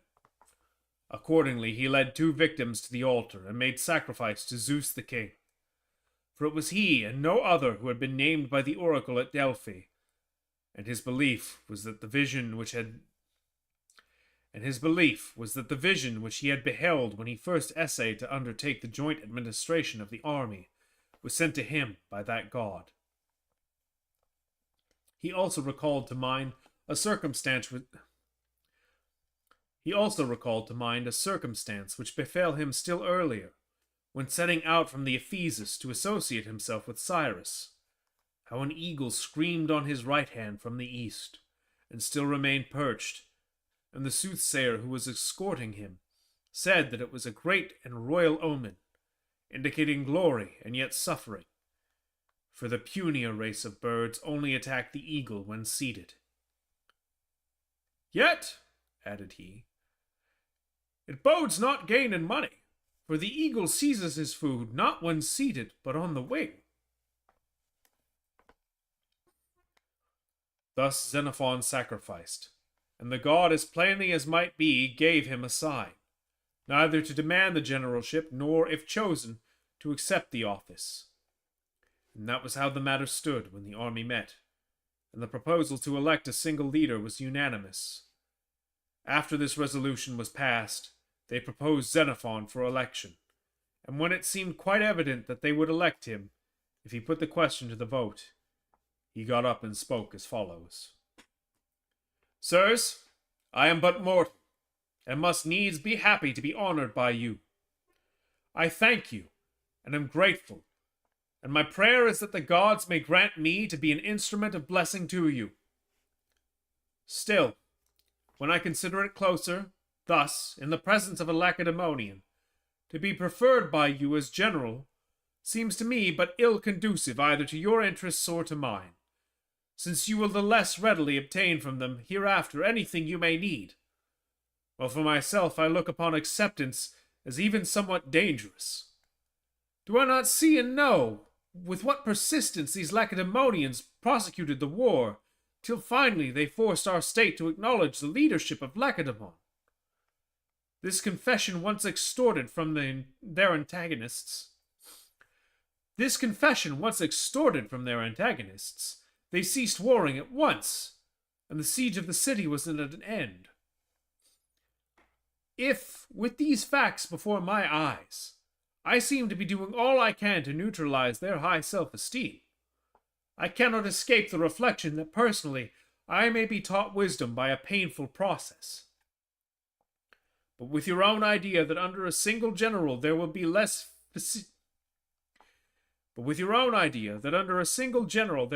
factiousness than there were in the many, be assured that in choosing some other than me you will not find me factious. I hold that whatsoever sets up factious opposition to his leader factiously opposes his own safety. Well, if you determine to choose me, I should not be surprised were that choice to entail upon you and me the resentment of other people. After those remarks on Xenophon's part, many more got up, one after another, insisting on the propriety of his undertaking the command. One of them, Agasius the Stymphalian, said, "It was really ridiculous, if things had come to this pass, that the Lacedaemonians are to fly into a rage because a number of friends have met together to dinner, and omitted to choose a Lacedaemonian to sit at the head of the table." "Really, if that is how matters stand," said he, "I do not see what right we have to be officers even, we who are only Arcadians." That sally brought down the plaudits of the assembly, and Xenophon, seeing that something more was needed, stepped forward again and spoke. "Pardon, sirs," he said. "Let me make a clean breast of it. I swear to you by all the gods and goddesses, verily and indeed, I no sooner perceived your purpose than I consulted the victims, whether it was better for you to entrust this leadership to me, and for me to undertake it, or the reverse. And the gods vouchsafed a sign to me so plain that even a common man might understand it, and perceive that from such sovereignty I must needs hold myself aloof. Under these circumstances, they chose Chrysophis, who, after his election, stepped forward and said, "Nay, sirs, be well assured of this, that had you chosen someone else, I for my part should not have set up factious opposition. As to Xenophon, I believe you have done him a good turn by not appointing him, for even now Dexippus has gone some way in introducing him to Anaxagoras, as far as it lay in his power to do so, and that in spite of my attempts to silence him. What he said was that he believed Xenophon would rather share the command of Clearchus's army with Timasian, a Dardanian, than with himself, a Laconian. But," continued Chrysophis, "since your choice has fallen upon me, I will make it my endeavor to do you all the good in my power. So make your preparations to weigh anchor tomorrow. Wind and weather permitting, we will voyage to Heraclea. Everyone must endeavor, therefore, to put in at that port, and for the rest we will consult when we are come thither."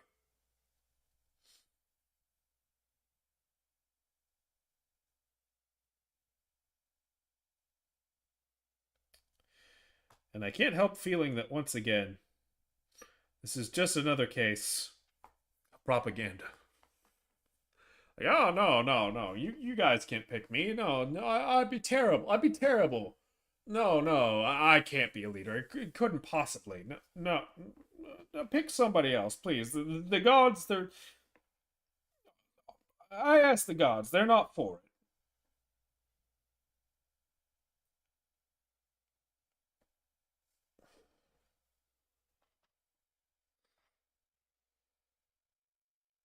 Anyway, as it turns out, uh, the food and energy drink I ordered are already here, so I'm gonna go collect those real quick, and I will BRB.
Not to put food lately, but just I need a little something with a little extra kick.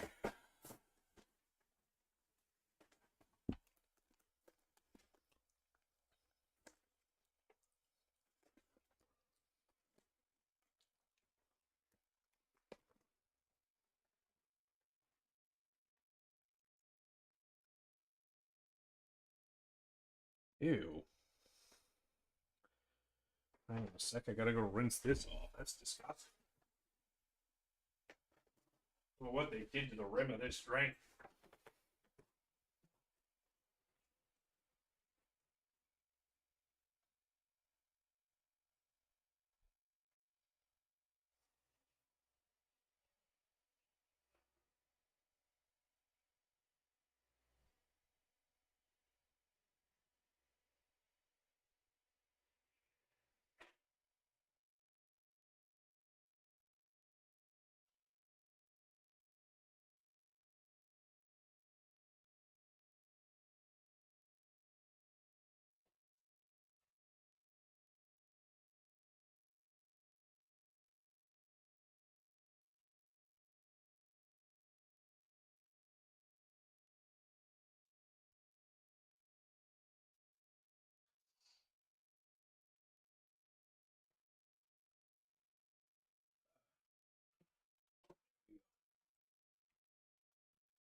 I think maybe they spilled something on it. I'm not sure, but it was not.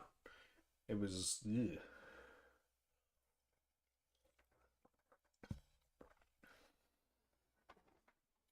You know, a little bit of soap and a scrub, and she's all good.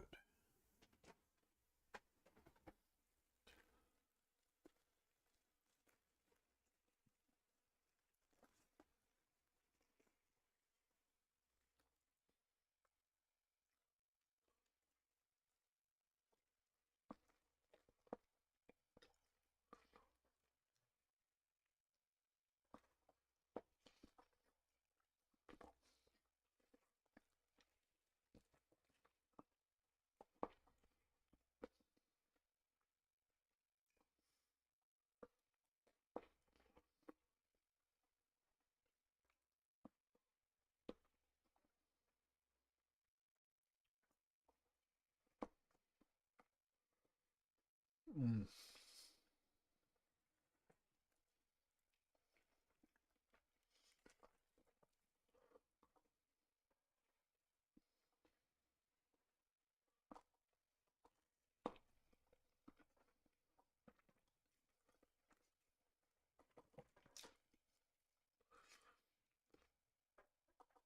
I'm not sure what they did to the bun. It's almost like it's toasted, but not quite.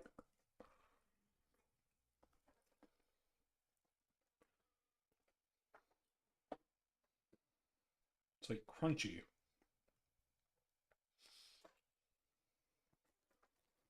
I'll come back to that.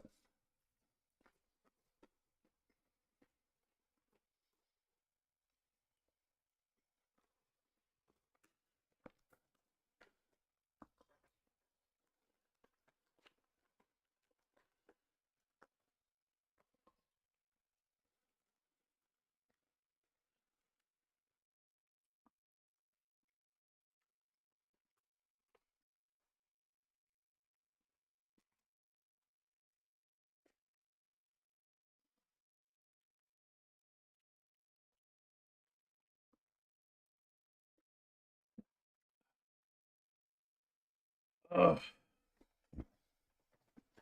Needed that caffeine.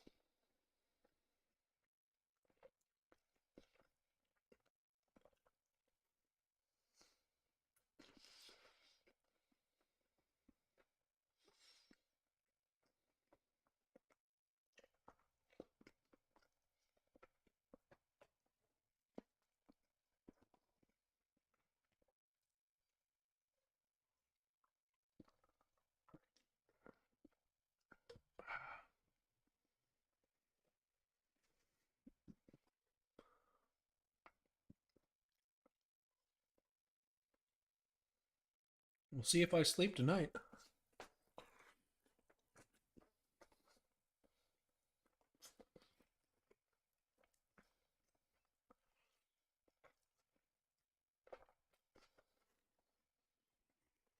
Oh well. Worst comes to worst, I'll work on the recording. So plenty of work to be done there.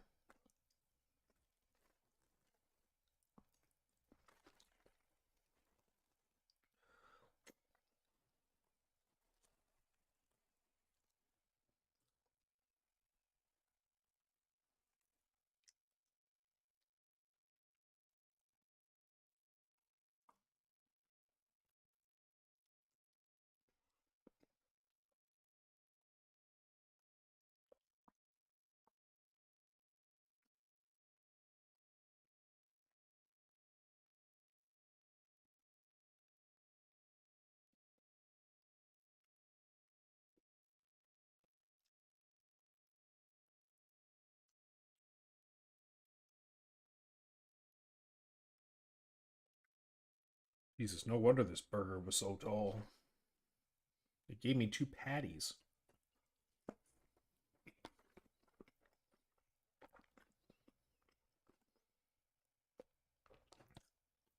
I asked for one.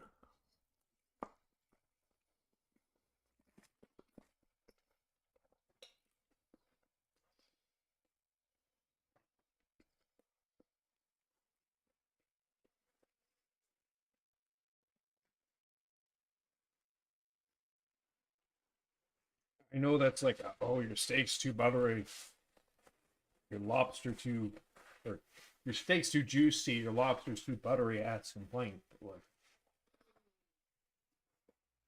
I don't know, man. It's a lot of food.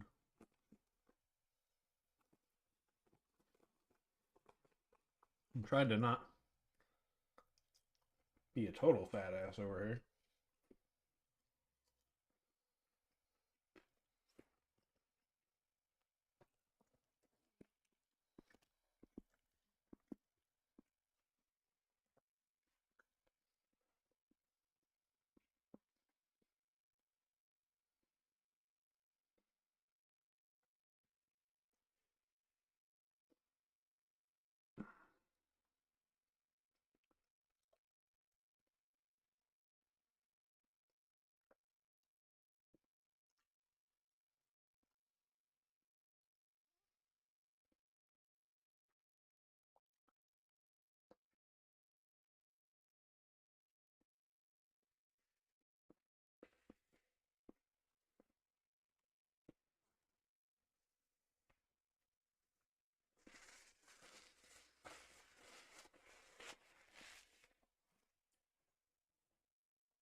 Mm.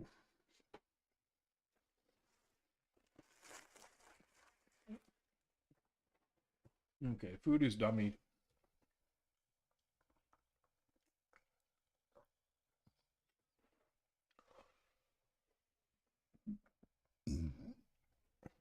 At least aside from the side, but I'm not really gonna have any more of those fries. I'm full already, and even if I wasn't, those fries are kind of pathetic. They're soggy.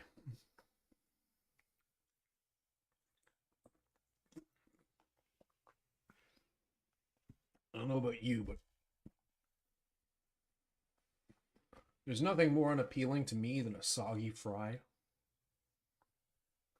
when it comes to fries. Like, I'll put up with a lot with fries. With weird seasoning, not really crunchy.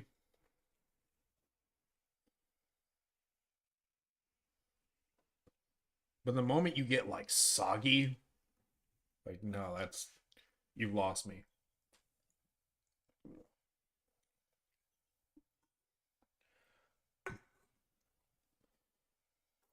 That's not a fry anymore. That's just pathetic.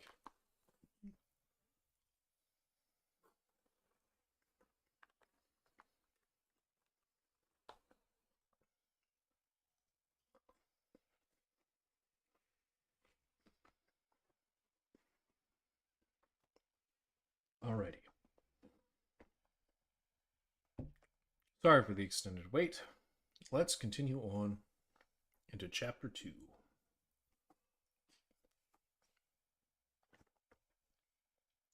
The next day they weighed anchor and set sail from Harmeen with a fair breeze. 2 days' voyage along the coast. As they coasted along, they came in sight of Jason's beach.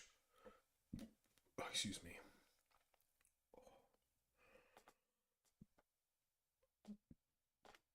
Oh, I am regret.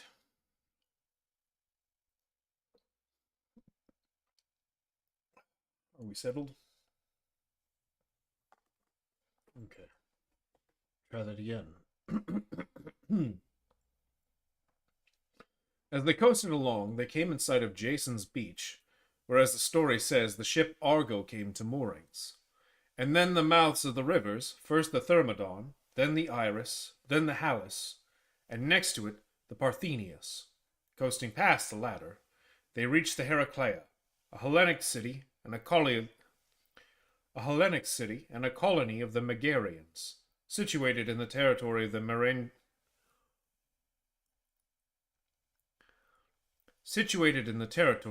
Mariandynians. So they came to anchorage off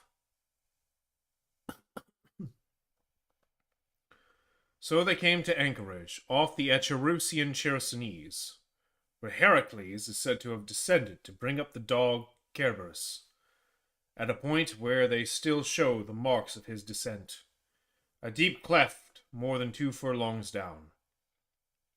Here the Heracleots sent the Hellenes, as gifts of hospitality, 3,000 measures of barley and 2,000 jars of wine, 20 beeves and 100 sheep.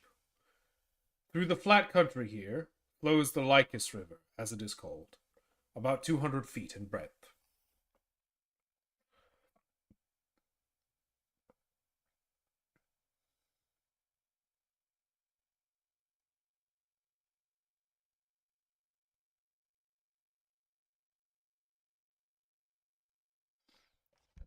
The soldiers held a meeting and took counsel about the remainder of the journey. Should they make their exit from Pontus by sea or by land? And Lycon the Achaean got up and said, I am astonished, sirs, that the generals do not endeavor to provide us more efficiently with provisions. These gifts of hospitality will not afford 3 days' victuals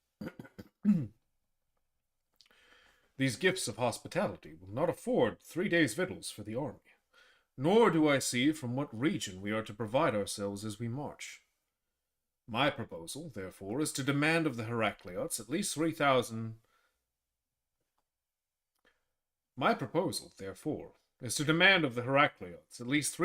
Cyzicines. Another speaker suggested, "Not less than 10,000. Let us at once, before we break up this meeting, send ambassadors to the city and ascertain their answer to the demand and take counsel accordingly." Thereupon they proceeded to put up as ambassadors, first and foremost Kerasophis, as he had been chosen general-in-chief. Others also named Xenophon.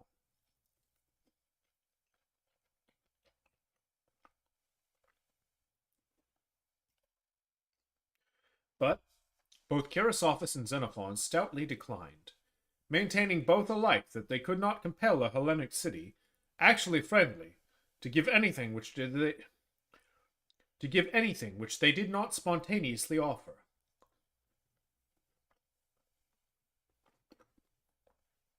So, since these two appeared to be backward, the soldiers sent Lycon the Achaean, Callimachus the Parrhasian, and Agasius the Stymphalian. These three went and announced the resolutions passed by the army.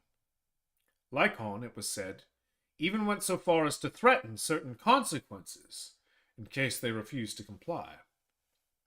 The Heracleots said they would deliberate, and without more ado they got together their goods and chattels from their farms and fields outside, and dismantled the market outside and transferred it within, after which the gates were closed, and arms appeared at the battlements of the walls. At that check, the authors of these tumultuary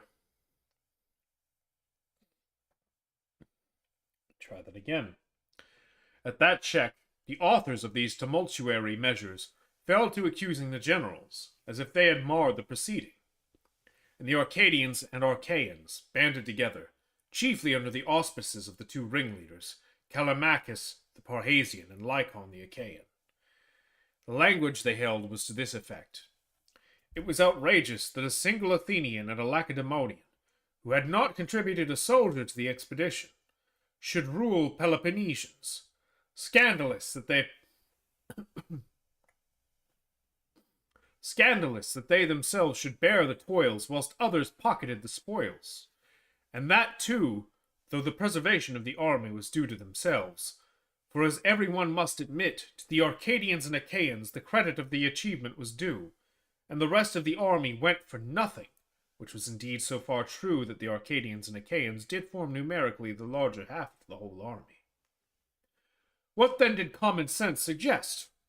Why, that they, the Arcadians and Achaeans, should make common cause, choose generals for themselves independently, continue the march, and try somewhat to better their condition. This proposal was carried. All the Arcadians and Achaeans who chanced to be with Kerasophis left him, and Xenophon, setting up for themselves and choosing 10 generals of their own.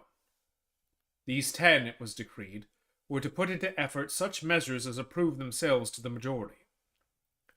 Thus, the absolute authority vested in Kerasophis was terminated there and then, within less than a week of his appointment. Xenophon, however, was minded to prosecute the journey in their company, thinking that this would be a safer plan than for each to start on his own account. But Neon threw in his weight in favor of separate action. "Every one for himself," he said, for he had heard from Kerasophis that Cleander, the Spartan governor-general at Byzantium, talked of coming to Calpe Haven with some war vessels. Neon's advice was due to his desire to secure a passage home in these war vessels for themselves and their soldiers, without allowing anyone else to share in their good fortune. As for Kerasophis, he was at once so out of heart at the turn of things had taken, and soured with the whole army, that he left it to his subordinate, Neon, to do just what he liked. Xenophon, on his side, would still have been glad to be quit of the expedition and sail home, but on offering sacrifice to Heracles, the leader, and seeking advice whether it were better and more desirable to continue the march in charge of the soldiers who had remained faithful, or to take his departure, the god indicated to him by the victims that he should adopt the former course. In this way, the army was now split up into 3 divisions. First, the Arcadians and Achaeans, over 4,500 men, all heavy infantry. Secondly, Chrysophus and his men, 1,400 heavy infantry, and the 700 peltists, or Clearchus's Thracians. Thirdly, Xenophon's division of 1,700 heavy infantry and 300 peltists. But then he alone had cavalry, about 40 troopers. The Arcadians, who had bargained with the Heracleots and got some vessels for them, were the first to set sail. They hoped by pouncing suddenly on the Bithynians to make as large a haul as possible. With that object, they disembarked at Calpe Haven, pretty nearly in the middle point in Thrace. Chrysophus, setting off straight from Heraclea, commenced a land march through the country, but having entered into Thrace, he preferred to cling to the seaboard, health and strength failing him. Xenophon lastly took vessels and disembarking on the confines of Thrace and the Heracleotoid.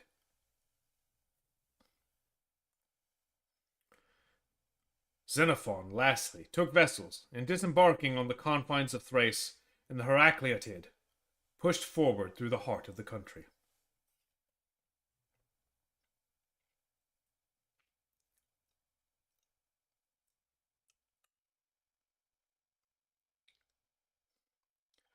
Well, that didn't last long. We need a general! We need a general! Just the one general so we don't get all fractional and split off! Yeah, well, I mean, maybe it shouldn't be me. But Chrysophus, you want to do it? Yeah, why not?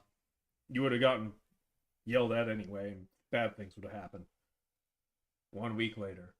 Screw all you guys! You're the reason why we don't have provisions. We're going to make our own army with blackjack and ladies of the night. Well, now I'm sad.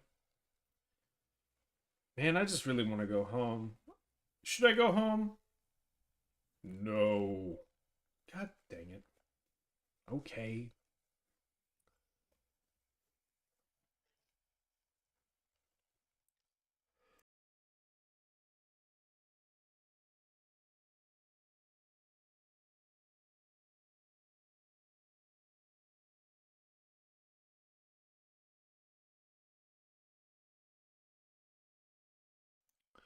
Sorry about that.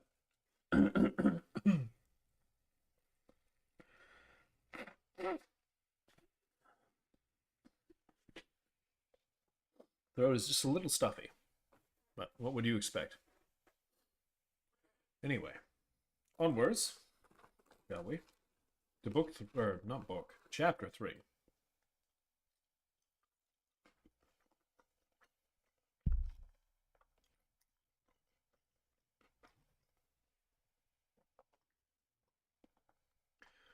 Chapter 3.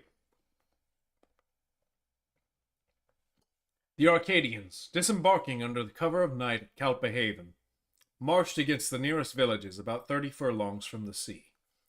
And as soon as it was light, each of the 10 generals led his company to attack one village, or if the village were large, a couple of companies advanced under their combined generals. They further agreed upon a certain knoll, where they were all under... They further agreed upon a certain knoll, where they were all eventually to assemble.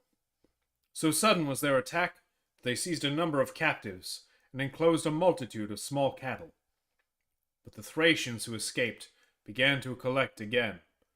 For being light-armed troops, they had slipped in large numbers through the hands of the heavy infantry.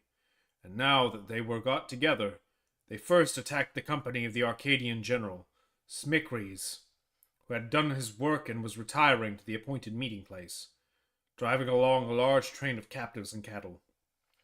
For a good while the Hellenes maintained a running fight, but at the passage of a gorge the enemy had routed them, slaying Smicres himself, and those with him to a man. The fate of another company, under the command of Hegesander, another of the 10, was nearly as bad.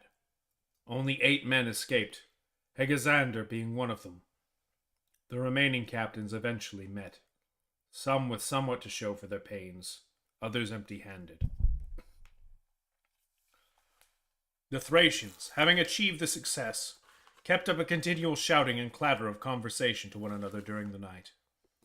With day dawn, they marshaled themselves right around the knoll on which the Hellenes were encamped. Both cavalry in large numbers and light armed troops, while every minute the stream of newcomers grew greater. Then they commenced an attack on the heavy infantry in all security, for the Hellenes had not a single bowman, javelin man, or mounted trooper among them, while the enemy rushed forward on foot or galloped up on horseback and let fly their javelins.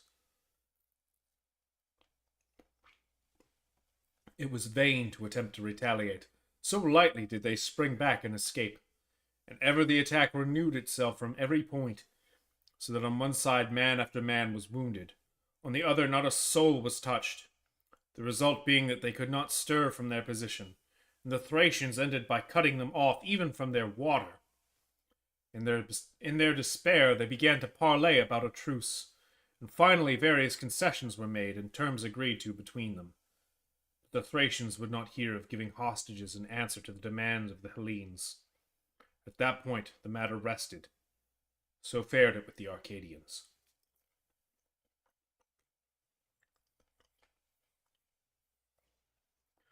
As to Chrysophus, that general prosecuted his march along the seaboard, and without check reached Calpe haven. Xenophon advanced through the heart of the country, and his cavalry pushing him Xenophon advanced through the heart of the country, and his cavalry pushing on in front, came upon some old men pursuing their road some whither, and who were brought to him, and in answer to his question whether they had caught sight of another Hellenic army anywhere, told him all that had already taken place, adding that at present they were being besieged upon a knoll with all the Thracians in close circle round them. Thereupon he kept the old men under strict guard to serve as guides in case of need.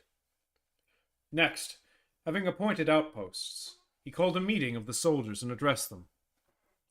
Soldiers, some of the Arcadians are dead, and the rest are being besieged upon a certain knoll.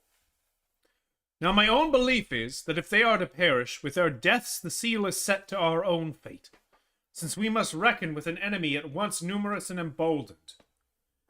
Clearly, our best course is to hasten to their rescue, if haply we may find them still alive, and do battle by their side rather than suffer isolation, confronting danger single-handed. Let us at once then push forward as far as may seem opportune till supper time, and then encamp. As long as we are marching, let Timasian with the cavalry gallop on in front, but without losing sight of us, and let him examine all closely in front, so that nothing may escape our observation. At the same time, too, he sent out some nimble fellows out of fright. Let me try reading that again.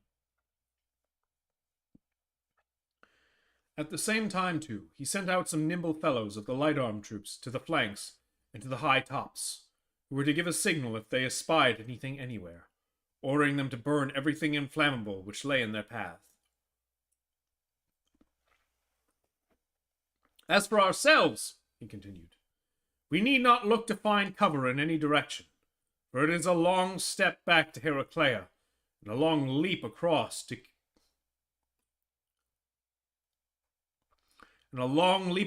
Chrysopolis, and the enemy is at the door. The shortest road is to Calpe haven, where we suppose Chrysophus, if safe, to be. But then, when we get there, at Calpe haven there are no vessels for us to sail away in. And if we stop here, we have not provisions for a single day. Suppose the beleaguered Arcadians left to their fate. We shall find it but a sorry alternative to run the gauntlet with Chrysophus' detachment alone. Better to save them if we can, and with united forces work out deliverance in common. But if so, we must set out with minds prepared, since today either a glorious death awaits us, or the achievement of a deed of noblest emprise and the rescue of so many Hellene lives. Maybe it is God who leads us thus, God who chooses to humble the proud boaster, boasting as though he were exceedingly wise. But for us, the beginning of whose every act is by heaven's grace, that same God reserves a higher grade of honor. One duty I would recall to you, to apply your minds to the execution of the orders with promptitude. With these words he led the way. The cavalry, scattering as far in advance as was prudent, wherever they set foot, set fire. The peltists moving in parallel on a high ground were similarly employed, burning everything combustible they could discover, while the main army, wherever they employed, while the main army,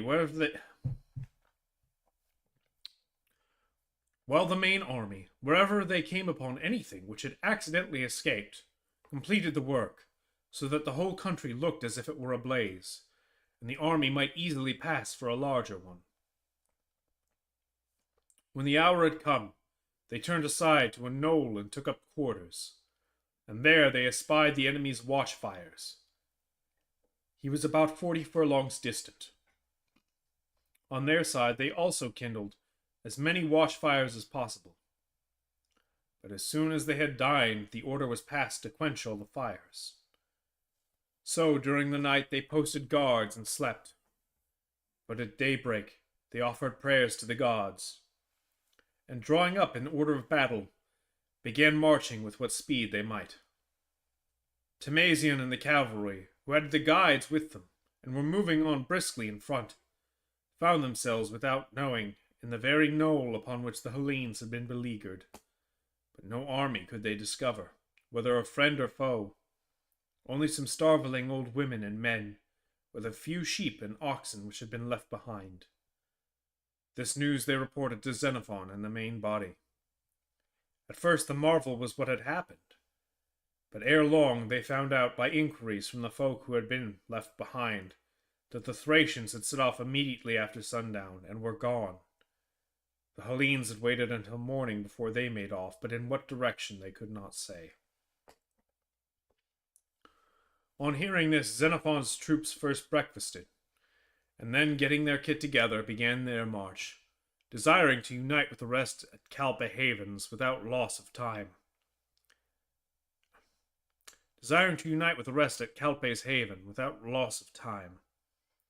As they continued their march, they came across the track of the Arcadians and Achaeans along the road to Calpe, and both divisions arriving eventually at the same place were overjoyed to see one another again, and they embraced each other like brothers.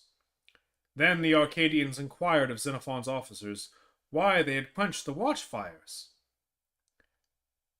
At first, said they, when we lost sight of your watchfires, we expected you to attack the enemy in the night, and the enemy, so at least we imagine, must have been afraid of that and so set off. The time, at any rate, at which they set off would correspond.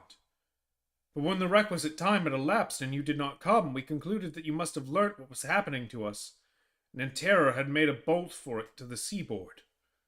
We resolved not to be left behind by you, and that is how we also came to march hither.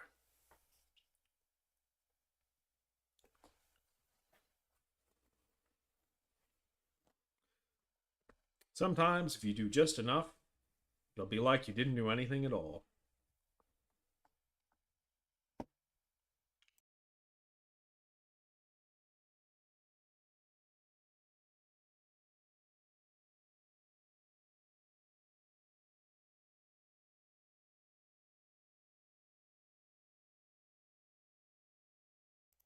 Though in fairness, I suppose there's nothing quite like the strategy of appearing big and scary.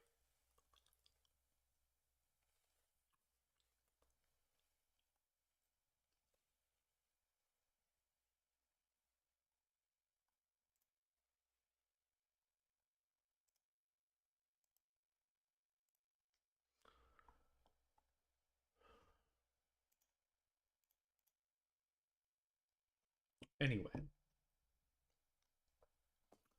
we're halfway through. Well, halfway through book 6 anyway.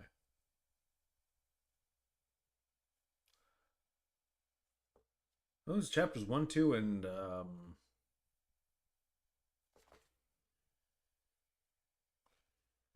it was 1, 4, and 6 were the long ones.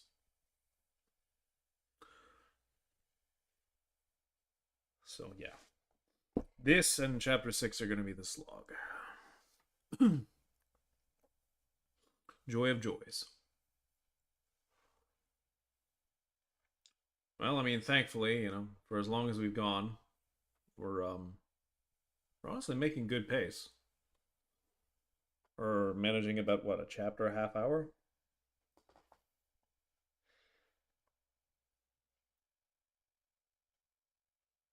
Actually, no, more than that. We're done 7. We started at, like, 10:20, 10:25, I want to say. When we actually started reading, I mean.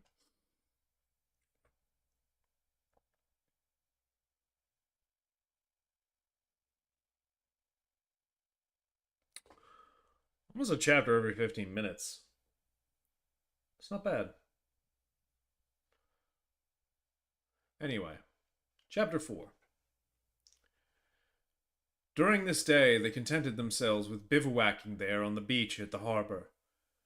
This place, which goes by the name of Calpe Haven, is in Asiatic Thrace, the name given to a region extending from the mouth of the Euxine all the way to Heraclea, which lies on the right hand as you sail into the Euxine. It is a long day's voyage for a warship, using her 3 banks of oars, from Byzantium to Heraclea, and between these two there is not a single Hellenic or friendly city, but only these Bithynian And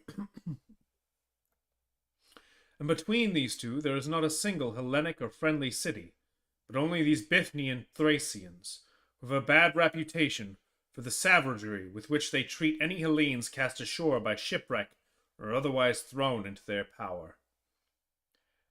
Now the haven of Calpe Try that again.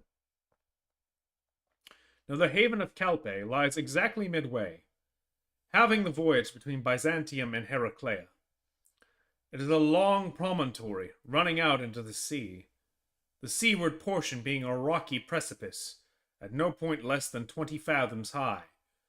But at the landward side there is a neck about 400 feet wide, and a space inside the neck is capable of accommodating 10,000 inhabitants. And there is a haven immediately under the crag, with a beach facing the west. Then there is a copious spring of fresh water flowing on the very merge of the sea, commanded by the... There's a copious spring of fresh water flowing on the very marge of the sea, commanded by the stronghold. Yeah.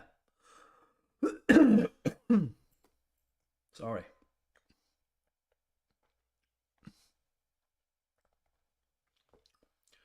Again, there is plenty of wood of various sorts, but the most plentiful of all, fine shipbuilding timber down to the very edge of the sea. The upland stretches into the heart of the country for 20 furlongs at least. It is good loamy soil, free from stones. For a still greater distance, the seaboard is thickly grown with large timber trees of every description. The surrounding country is beautiful and spacious, containing numerous well-populated villages. The soil produces barley and wheat, and pulse of all sorts, millet and sesame, figs in ample supply, with numerous vines producing sweet wines, and indeed everything else except olives. Such is the character of the country. The tents were pitched on the seaward-facing beach, the soldiers being altogether averse to camping on ground which might so easily be converted into a city. Indeed, their arrival at the place at all seemed very like the crafty design of some persons who were minded to form a city. The aversion was not unnatural, since the majority of the soldiers had not left their homes on so long a voyage from the scantness or subsistence, but attracted by the fame of Cyrus's virtues. Some of them bringing followers, while others had expended money on the expedition, and amongst them was a third set who had run away from fathers and mothers, while a different class had left children behind, hoping to return to them with money or other gains. Other people with Cyrus won great success, they were told. Why should it not be so with them? Being persons then of this description, The one longing of their hearts was to reach Hellas' safety. It was on the day after their meeting that Xenophon sacrificed as a preliminary to a military expedition, for it was needful to march out in search of provisions, besides which he designed burying the dead. As soon as the victims proved favorable, they all set out, the Arcadians following with the rest. The majority of the dead, who had lain already 5 days, they buried just where they had fallen, in groups. To remove their bodies now would have been impossible. Some few who lay off the roads, they got together and buried with what splendor they could, considering the means in their power. Others they could not find, and for these they erected a great cenotaph, and covered it with wreaths. And when it was all done, they returned home to camp. At that time they supped and went to rest.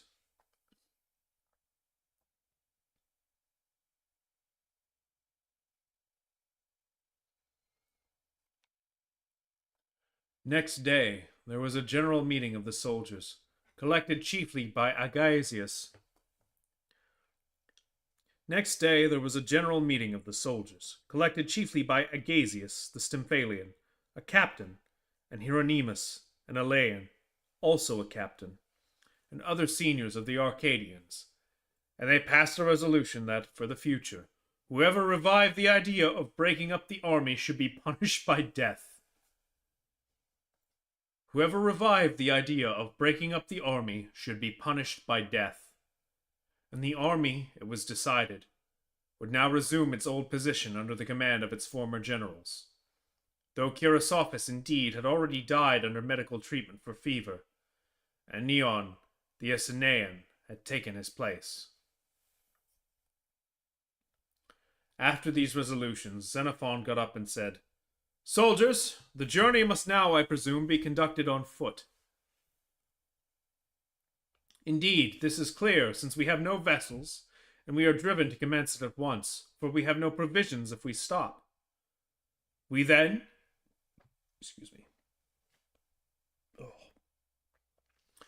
We then, he continued, will sacrifice, and you must prepare yourselves to fight now, if ever, for the spirit of the enemy has revived." Thereupon the generals sacrificed, in the presence of the Arcadian seer, Erexion, for Silanus,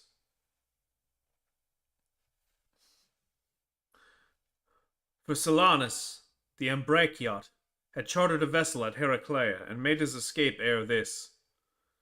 Sacrificing with a view to departure, the victims proved unfavorable to them. Accordingly, they waited that day.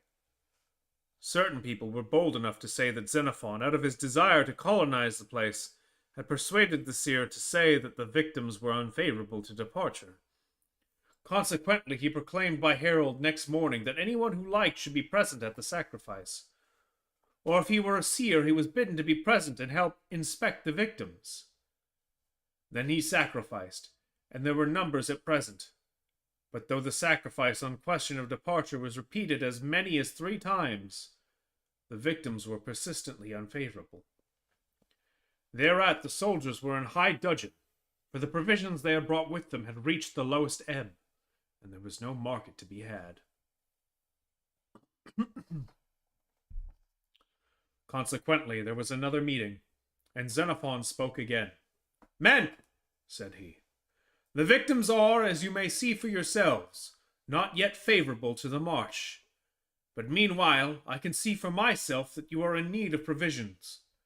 Accordingly, we must narrow the sacrifice to the particular point." Someone got up and said, "Naturally enough, the victims are unfavorable, for as I learnt from someone on a vessel which arrived here yesterday by accident, Cleander, the governor of Byzantium, intends coming here with ships and men of war." Thereat they were all in favor of stopping, but they must needs go out for provisions, and with this object he again sacrificed 3 times, and the victims remained averse. Things had now reached such a pass that the men actually came to Xenophon's tent to proclaim that they had no provisions. His sole answer was that he would not lead them out till the victims were favorable. So again, the next day he sacrificed, and nearly the whole army, so strong was the general anxiety, flocked round the victims. And now the very victims themselves failed. So the generals, instead of leading out the army, called the men together. Xenophon, as was incumbent on him, spoke. It is quite possible that the enemy are collected in a body, and we shall have to fight. If we were to leave our baggage in the strong place, pointing overhead, and sally forth and prepared for battle, the victims might favor us. But the soldiers, on hearing his proposal, cried out, No need to take us inside that place. Better sacrifice with all speed. Now sheep there were none any longer, so they purchased oxen from under a wagon and sacrificed. And Xenophon begged Cleonor the Arcadian to superintend the sacrifice on his behalf, in case there might be some change now. But even so, there was no improvement.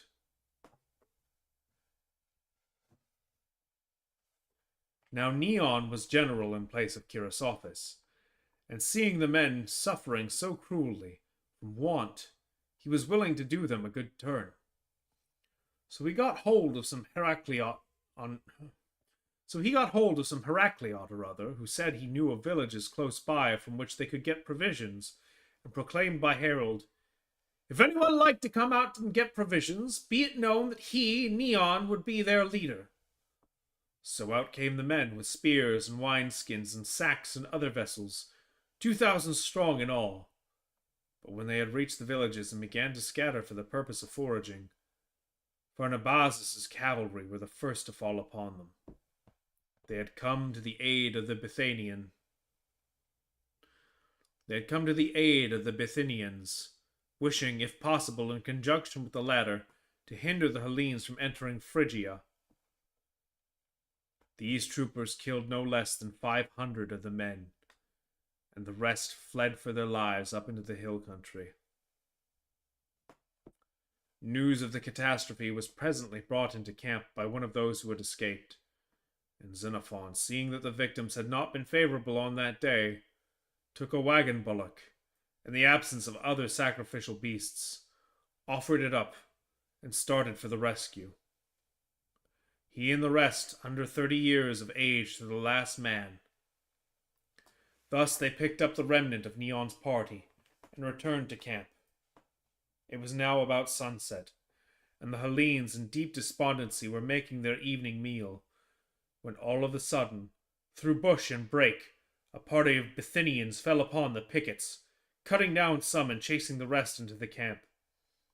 In the midst of screams and shouts, the Hellenes ran to their arms, one and all, yet to pursue or move the camp In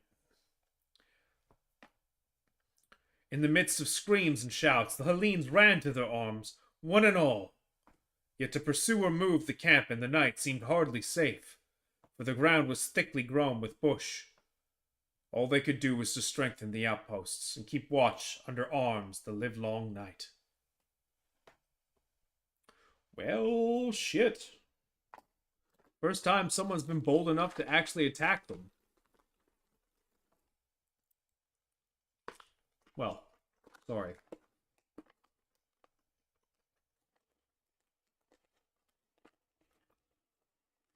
The Carduchians attacked them, but like, this is the first time someone's actually been bold enough to raid their camp, I should say.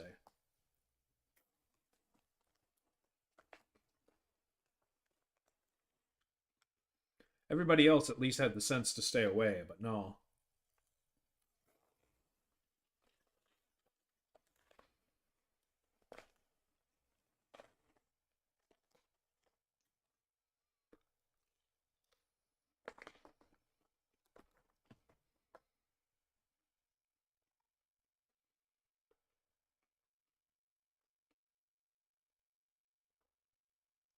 I'm here for the drama. Excuse me, for the drama of it, though.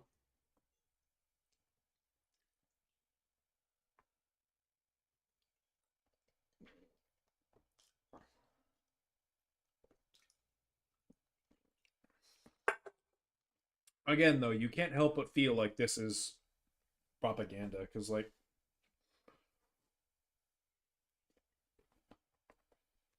You're gonna sit here with a straight face and tell me they sat there for like 3 days while they were like dwindling on provisions while he's just sacrificing livestock and.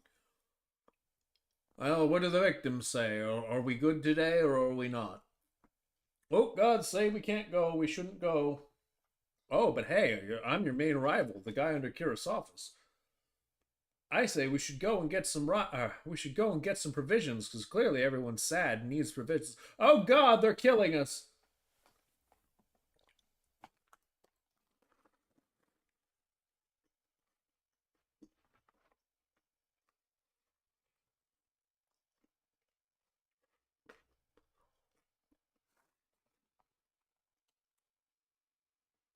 Like, don't get me wrong, I'm sure it happened to some degree.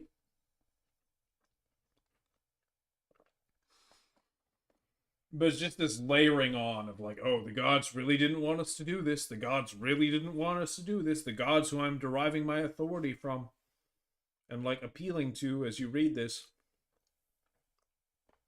is the reason for why I'm such a great guy and so capable. They they really didn't want us to go do this. And I listened, but no one else did.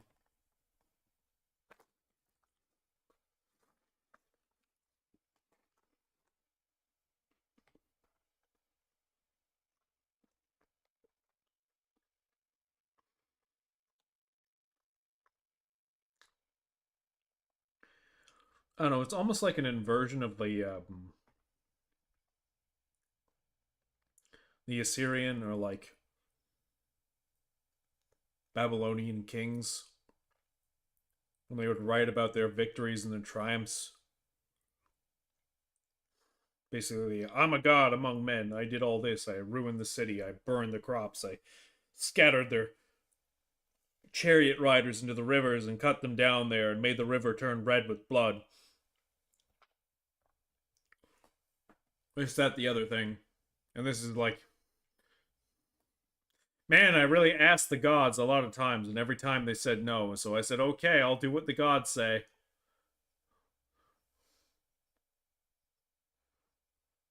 It's just exact opposite energy.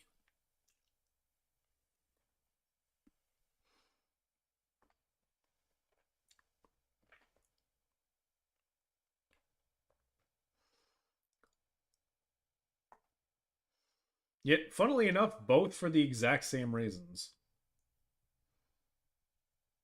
Well, maybe not like identical, but like definitely political propaganda. The Babylonians and the Assyrians, though, was more about asserting legitimacy and intimidating enemies. Whereas for Xenophon, it's very much a attempt at persuading the reader to believe he is worthy of legitimacy, despite being someone who is, by all technical social standing, illegitimate. Because he's just some guy.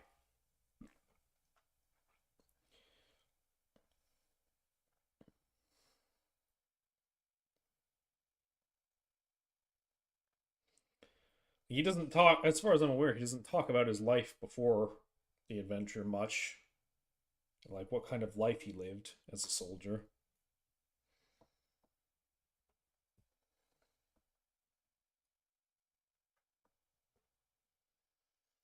Anyway, bit irrelevant.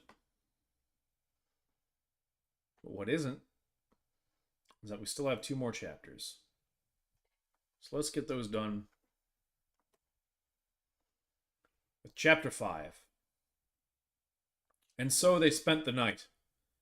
But with day dawn, the generals led the way into the natural fastness, and the others picked up their arms and baggage and followed the lead. Before the breakfast hour arrived, they had fenced off with a ditch the only side on which lay ingress into the place, and had palisaded off the whole, leaving only 3 gates. Anon, a ship from Heraclea arrived, bringing barley meal, victim animals, and wine.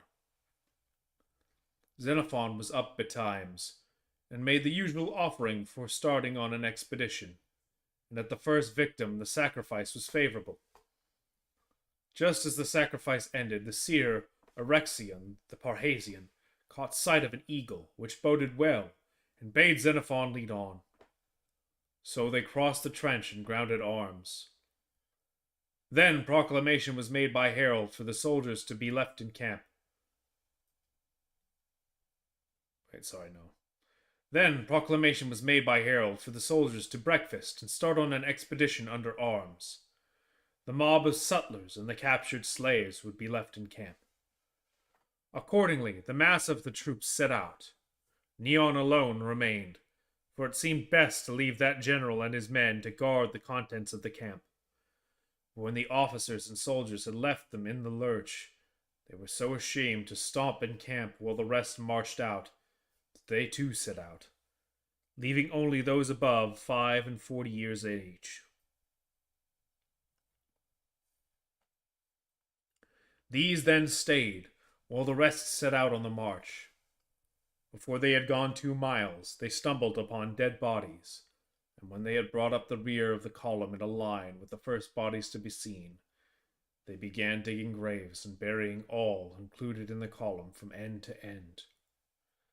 After burying the first batch, they advanced, and again, bringing the rear even with the first, unburdened bodies which appeared. They buried in the same way all which the line of troops included.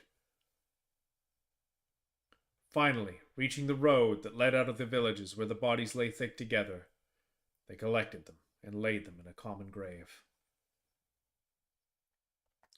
It was now about midday, when pushing forward the troops up into the villages, without entering them, they proceeded to seize provisions, laying hands on everything they could set eyes on under cover of their lines, when suddenly they caught sight of the enemy cresting certain hillocks in front of them. Duly marshaled in line, a large body of cavalry and infantry. It was Spithridates. And Rathines, sent by Pharnabazus, with their force at their backs. As soon as the enemy caught sight of the Hellenes, they stood still, about 2 miles distant. Then Erexion the seer sacrificed, and at the first essay the victims were favorable, whereupon Xenophon addressed the other generals. I would advise, sirs, that we should detach 1 or more flying columns to support our main attack, so that in case of need at any point we may have reserves in readiness to assist our main body, and the enemy in the confusion of battle may find himself attacking the unbroken lines of troops not hitherto engaged. These views approved themselves to all. Do you then, said he, lead on the vanguard straight at the enemy. Do not let us stand parleying here now that we have caught sight of him, and he of us. I will detach the hindmost companies in the way we have decided upon and follow you. After that, they quietly advanced, and he, withdrawing the rear-rank companies in 3 brigades consisting of a couple hundred men apiece, commissioned the first on the right to follow the main body, at the distance of 100 feet. Samolus the Achaean was in command of this brigade. The duty of the second, under the command of Pyrrhus the Arcadian, was to follow in the center. The last was posted on the left, with Phrasius, an Athenian, in command. As they advanced, the vanguard reached a large and difficult woody glen, and halted, not knowing whether the obstacle needed to be crossed or not. They passed down the word for the generals and officers to come forward to the front. Xenophon, wondering what it was that stopped the march, and presently hearing the above order passed along the ranks, rode up with all speed. As soon as they were met, Sophonetus, the eldest general, stated his opinion that the question whether a gully of that kind ought to be crossed or not was not worth discussing. Xenophon, with some ardor, retorted, You know, sirs, I have not been in the habit hitherto of introducing you to danger which you might avoid. It is not your reputation for courage, surely, that is at stake, but your safe return home. But now the matter stands thus. It is impossible to retire from this point without a battle. If we do not advance against the enemy ourselves, he will follow us as soon as we have turned our backs and attack us. Consider then, is it better to go and meet the foe with arms advanced, or with arms reversed to watch him as he assails us on our rear? You know this at any rate, that to retire before an enemy has nothing glorious about it, whereas attack engenders courage even in a coward. For my part, I would rather at any time attack with half my men than retreat. Try that again. For my part, I would rather at any time attack with half my men than retreat with twice the number. As to these fellows, if we attack them, I am sure you do not really expect them to await us. Though, if we retreat, we know for certain they will be emboldened to pursue us. Nay, if the result of crossing is to place a difficult gully behind us when we are on the point of engaging, surely that is an advantage worth seizing. At least, if it were left to me, I would choose that everything should appear smooth and passable to the enemy, which may invite retreat. But for ourselves, we may bless the ground which teaches us that except in victory we have no deliverance. It astonishes me that anyone should deem this particular gully a whit more terrible than any of the other barriers which we have successfully passed. How impassable was the plain had we failed to conquer their cavalry! How insurmountable the mountains already traversed by us, with all their peltists in hot pursuit at our heels! Nay, when we have safely reached the sea, the Pontus will present a somewhat formidable gully, when we have neither vessels to convey us away, nor corn to keep us alive, whilst we stop. But we shall no sooner be there than we must be off again to get provisions. Surely it is better to fight today after a good breakfast, than tomorrow on an empty stomach. Sirs, the offerings are favorable to us. The omens are propitious. The victims more than promising. Let us attack the enemy! Now that they have had a good look at us, these fellows must not be allowed to enjoy their dinners or choose a camp at their own sweet will. After that, the officers bade him lead on. None gainsayed, and he led the way. His orders were to cross the gully, where each man chanced to find himself. By this method, as it seemed to him, the troops would more quickly mass themselves on the far side than was possible, if they defiled along.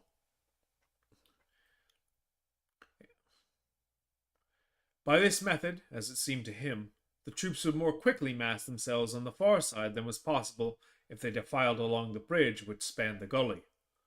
But once across, he passed along the line and addressed the troops. Sirs, call to mind what by help of the gods you have already done. Bethink you of the battles you have won at close quarters with the foe, of the fate which awaits those who flee before their foes. Forget not that we stand at the very doors of Hellas. Follow in the steps of Heracles, our guide, and cheer each other onwards by name. Sweet were it surely by some brave and noble word or deed, spoken or done this day, to leave memory of oneself in the hearts of those one loves.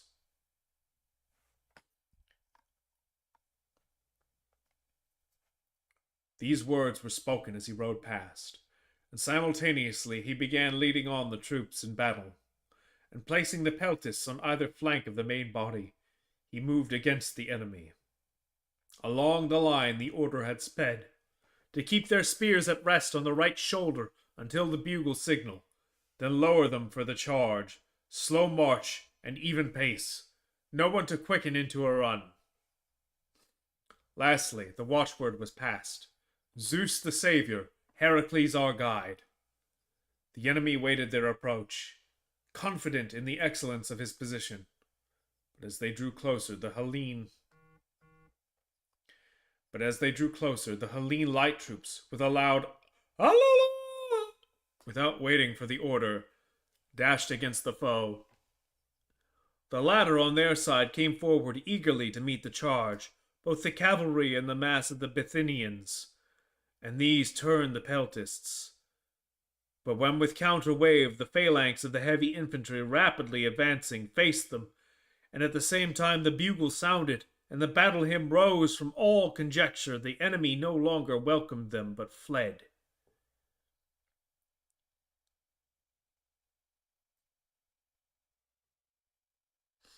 Rather, let me try that again. But when the counter wave, the phalanx of the heavy infantry rapidly advancing faced them, and at the same time the bugle sounded, and the battle hymn rose from all lips, and after this a loud cheer rose, and at the same instant they couched their spears. At this conjuncture the enemy no longer welcomed them, but fled. Timasian with his cavalry followed close, and considering their scant numbers, they did great execution. It was the left wing of the enemy, in a line with which the Hellene cavalry were posted, that was so speedily scattered. But the right, which was not so hotly pursued, collected upon a knoll, and when the Hellenes saw them standing firm, it seemed the easiest and least dangerous course to go against them at once. Raising the battle hymn, they straightway fell upon them, but the others did not await their coming. Thereupon the Peltists gave chase until the right of the enemy was in its turn scattered, though with slight loss and killed, for the enemy's cavalry was numerous and threatening. But when the Hellenes saw the cavalry of Pharnabazus still standing in compact order, and the Bithynian horsemen massing together as if to join it, and like spectators gazing down from a knoll at the occurrences below, though weary, they determined to attack the enemy as best they could, and not suffer him to recover breath with reviving courage. So they formed in compact line and advanced. Thereupon the hostile cavalry turned and fled down the steep and Thereupon the hostile cavalry turned and fled down the steep as swiftly as if they had been pursued by cavalry. In fact, they sought the shelter of a gully, the existence of which was unknown to the Hellenes. The latter accordingly turned aside too soon and gave up the chase, for it was too late. Returning to the point where the first encounter took place, they erected a trophy and went back to the sea about sunset. It was something like 7 miles to camp.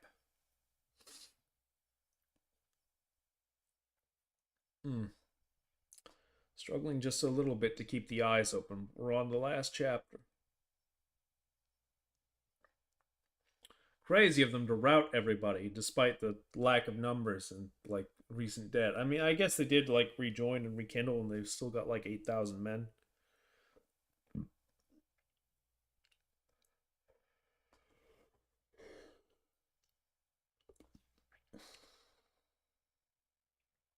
But I don't know, it's just wild to me that an entire like cavalry army was routed just by sheer force of, running at them up a hill.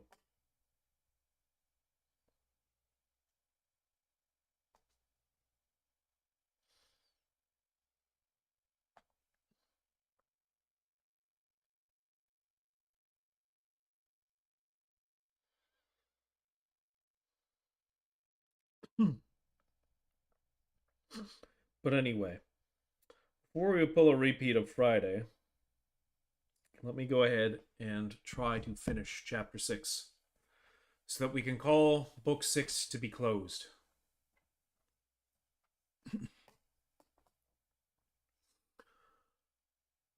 Chapter 6. After this, the enemy confined themselves to their own concerns and removed their households and property as far away as possible.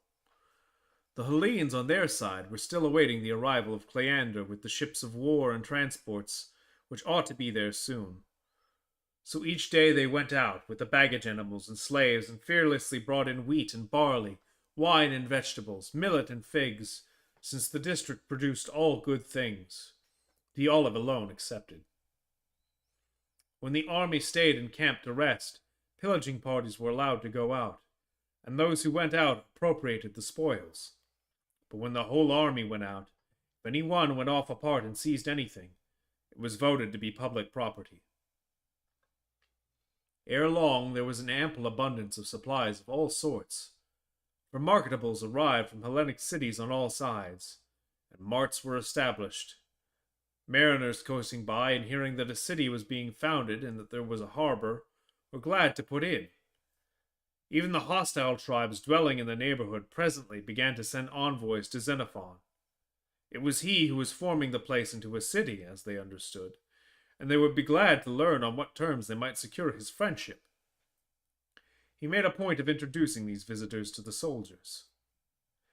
Meanwhile, Cleander arrived with 2 ships of war, but not a single transport. At the moment of his arrival, as it happened, the army had taken the field, and a separate party had gone off to a pillaging expedition into the hills, and had captured a number of small cattle. In their apprehension of being deprived of them, these same people spoke to Dexippus. This was the same man who had made off from Trapezus with the 50-oared galley, and urged him to save their sheep for them. "Take some for yourself," said they. Where was it? Take some for yourself," said they, "and give the rest back to us." So without more ado, he drove off the soldiers standing near, who kept repeating that the spoil was public property. Then off he went to Cleander.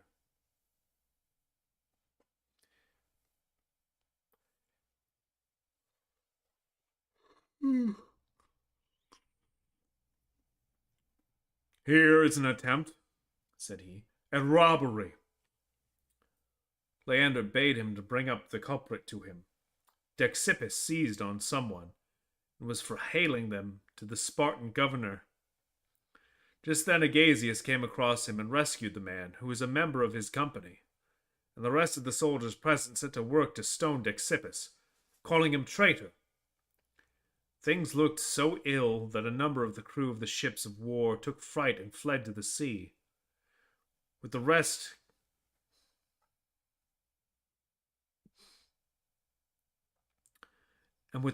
Cleander himself.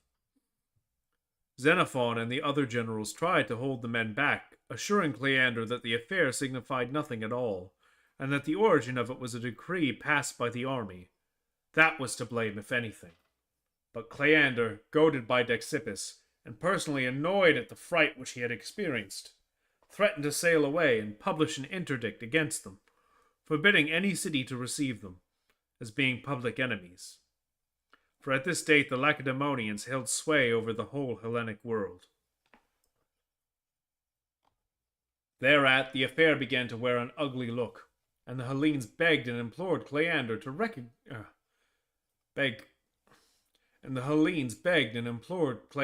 reconsider his intention. He replied that he would be as good as his word, and that nothing should stop him, unless the man who set the example of stoning, with the other who rescued the prisoner, were given up to him. Now, one of the 2 persons who were thus demanded, Agasius, had been a friend to Xenophon throughout, and that was just why Dexippus was all the more anxious to accuse him. In their perplexity, the generals summoned a full meeting of the soldiers, and some speakers were disposed to make very light of Cleander and set him at naught. But Xenophon took a more serious view of the matter. He rose and addressed the meeting. "Soldiers, I cannot say that I feel disposed to make light of this business, if Cleander be allowed to go away, as he threatens to do, in his present temper towards us.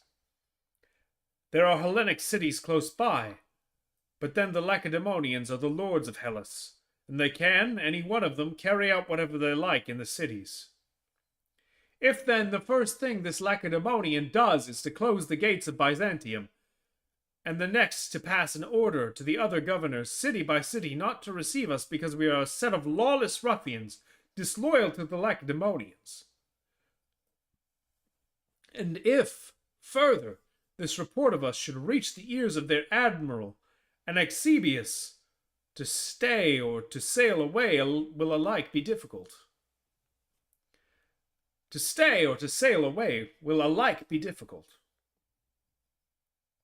Remember, the Lacedaemonians at the present time are lords alike on land and on sea.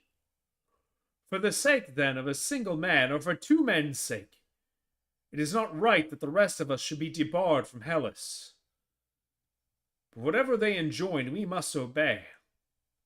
Do not the cities which give us birth yield them obedience also?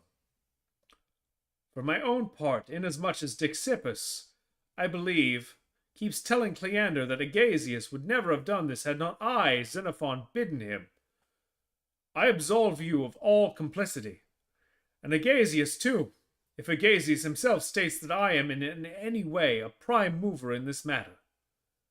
If I have set the fashion of stone throwing or any other sort of violence, I condemn myself. I say that I deserve the extreme penalty, and I will submit to undergo it. I further say that if anyone else is accused, that man is bound to suffer himself to Cleander for judgment. For by this means you will be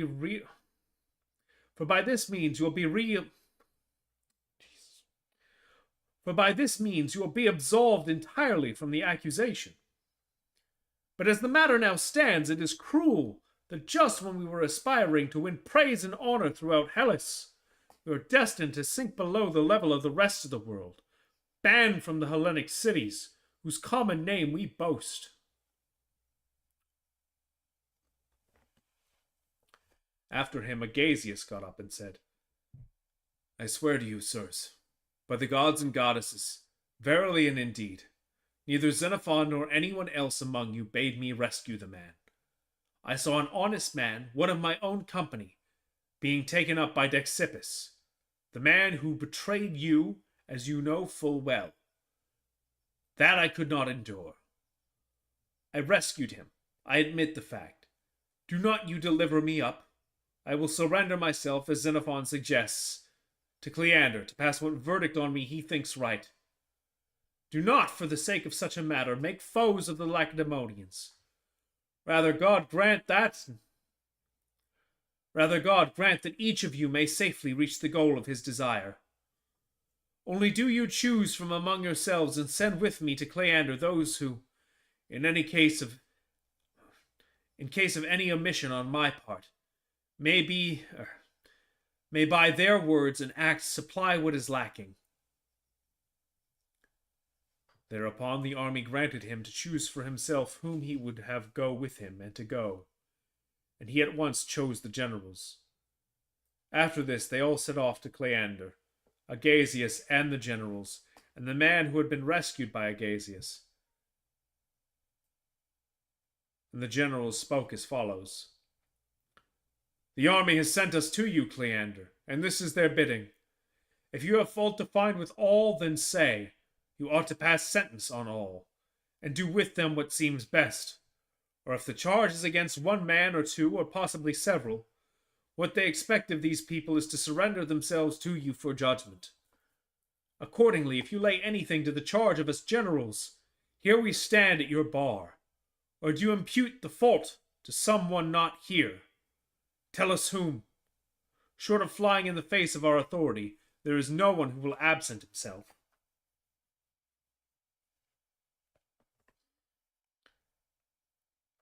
At this point, Agasius stepped forward and said, It was I, Cleander, who rescued the man before you yonder from Dixippus, when the latter was carrying him off, and it was I who gave the order to strike Dixippus. My plea is that I know the prisoner to be an honest man. As to Dixippus, I know that he was chosen by the army to command a 50-oared galley, which we had obtained by request from the man of Trapezus for the express purpose of collecting vessels to carry us safely home. But this same Dixippus betrayed his fellow soldiers, with whom he had been delivered from so many perils, and made off into hiding like a runaway slave, whereby we have robbed the Trapezuntines of their frigate, and must needs appear as knaves in their eyes for this man's sake.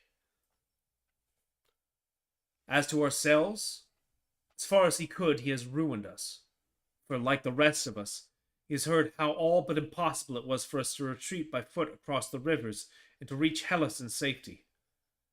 That is the stamp of a man whom I robbed of his prey.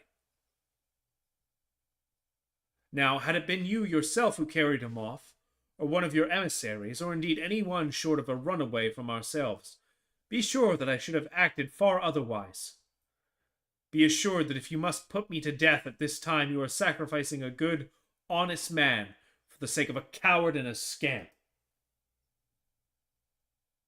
When he had listened to these remarks, Cleander replied that if such had been the conduct of Dexippus, he could not congratulate him.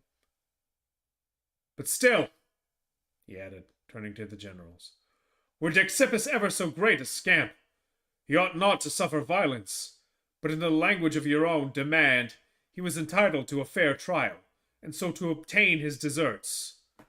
What I have to say at present, therefore, is, leave your friend here and go your way. And when I give the order, be present at the trial. I have no further charge against the army nor anyone, since the prisoner himself admits that he rescued the man." Then the man who had been rescued said, "In behalf of myself, Cleander, if possibly you think that I was being taken up for some misdeed, it is not so. I neither struck nor shot. I merely said the sheep are public property, for it was a resolution of the soldiers that whenever the army went out as a body, any booty privately obtained was to be public property. That was all I said, and thereupon yonder fellow seized me and began dragging me off. He wanted to stop our mouths, so that he might have a share of the things himself, and keep the rest for these buccaneers, contrary to the ordinance." In answer to that, Cleander said, "Very well. If that is your disposition, you can stay behind too, and we will take your case into consideration also." Thereupon Cleander and his party proceeded to breakfast, but Xenophon collected the army in assembly and advised their sending a deputation to Cleander to intercede in behalf of the men. Accordingly, it was resolved to send away some generals and officers with Draconitis the Spartan, and of the rest, those who seemed best fitted to go. The deputation was to request Cleander by all means to release the two men.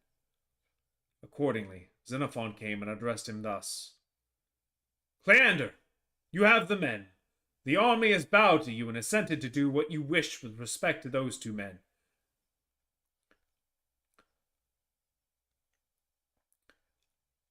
The army has bowed to you and assented to do what you wished with respect to those two members of their body and themselves in general. But now they beg and pray you to give up these two men, and not to put them to death. Many a good service have those two wrought for our army in past days. Let them but obtain this from you, and in return the army promises that, if you will put yourself at their head and the gracious gods approve, they will show you how orderly they are, how apt to obey their general, and with heaven's help, to face their foes unflinchingly. They make this further request to you, that you will present yourself and take command of them and make trial of them. Test us ourselves, they say, and test Dexippus, what each of us is like, and afterwards assign to each his due." When Cleander heard these things, he answered, "Nay, by the twin gods I will answer you quickly enough. Here I make you a present of the two men, and I will, as you say, present myself, and then, if the gods vouchsafe, I will put myself at your head and lead you into Hellas. Very different is your language from the tale I used to hear concerning you from certain people, that you wanted to withdraw the army from allegiance to the Lacedaemonians."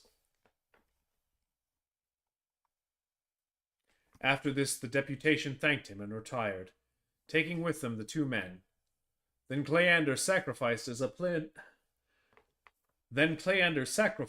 preliminary to marching, and consorted friendly with Xenophon, and the two struck up an alliance. When the Spartan saw with what good discipline the men carried out their orders, he was still more anxious to become their leader. However, in spite of sacrifices repeated on 3 successive days, the victim steadily remained unfavorable. So he summoned the generals and said to them, The victims do not smile on me. They suffer me not to lead you home. But be not out of heart at that. To you it is given, as it would appear, to bring your men safe home. Forwards then, and for our part, whenever you come yonder, we will bestow on you as warm a welcome as we may. Then the soldiers resolved to make him a present of the public cattle, which he accepted, but again gave back to them. So he sailed away, but the soldiers made division of the corn which they had collected, and of the other captured property, and commenced their homeward march through the territory of the Bithynians.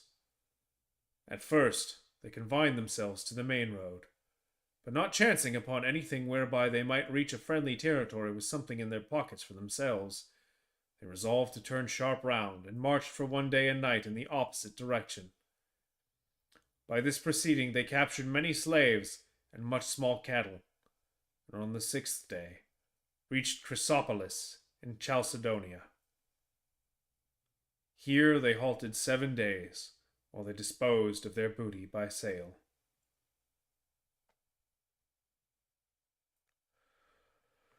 Woo!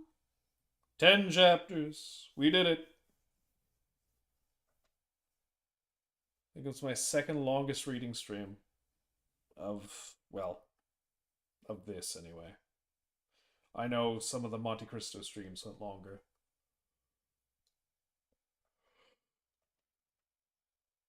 Yeah. But dang. Finished a book and a half tonight. That's big. That means by the end of next week we should be finished book 7, and I'm pretty sure that's the final book.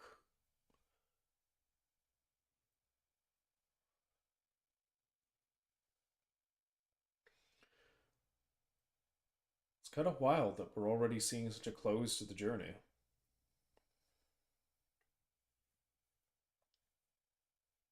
I'm gonna miss this.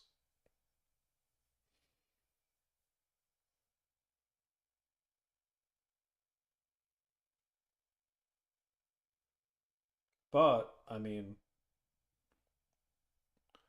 at the very least, I'm happy to say that, we've been on this journey so far, that it's been an interesting read to hear all of the.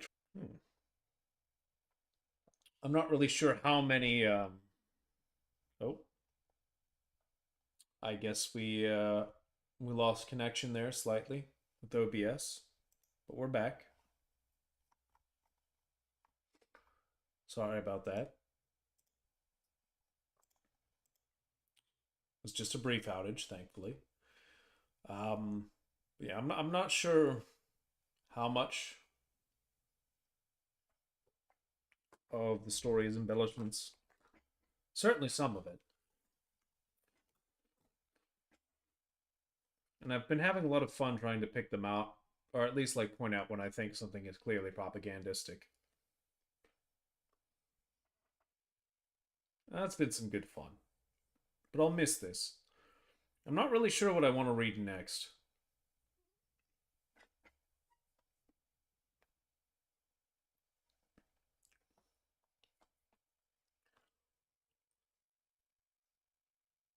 I think I might honestly like to do things in a manner of like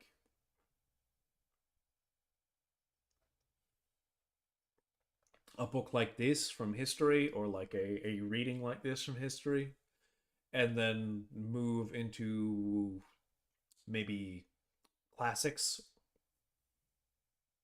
and just go back and forth. Like do a history reading and do classic literature, and then another history reading and another classic literature. Like just go back and forth between them that way. I'm not sure what I would read next though. Maybe some Dostoevsky.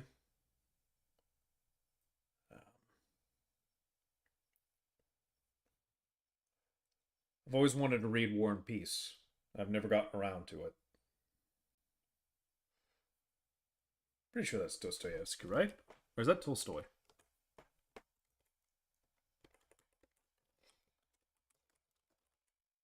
That's Tolstoy, never mind.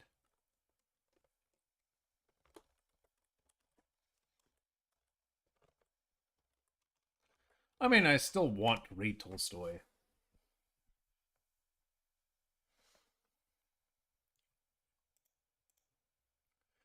Crime and Punishment, that's why.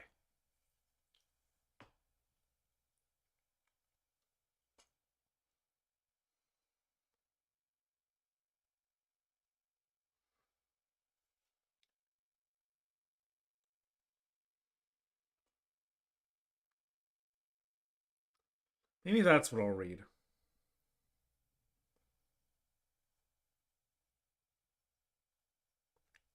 I think it's between the two. We still need to finish this first. So, we've got at least another week of that.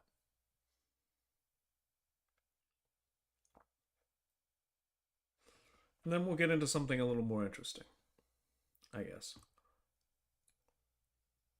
Well, I mean, I don't know if that's fair. Like, this was very interesting to me. I hope it's been interesting to all of you. I mainly meant that something more modern and more narrative driven rather than just a retelling of events with embellishments.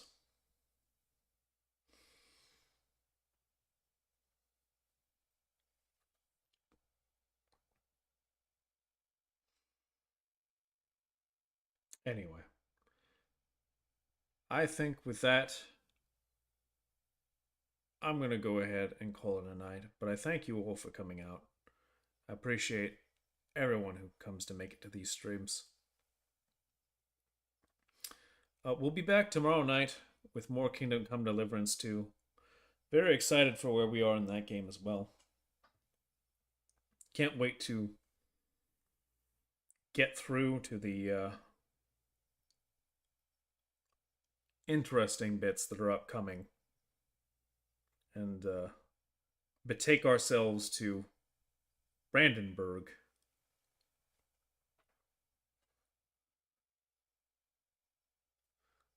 At least I believe it's Brandenburg we're headed to.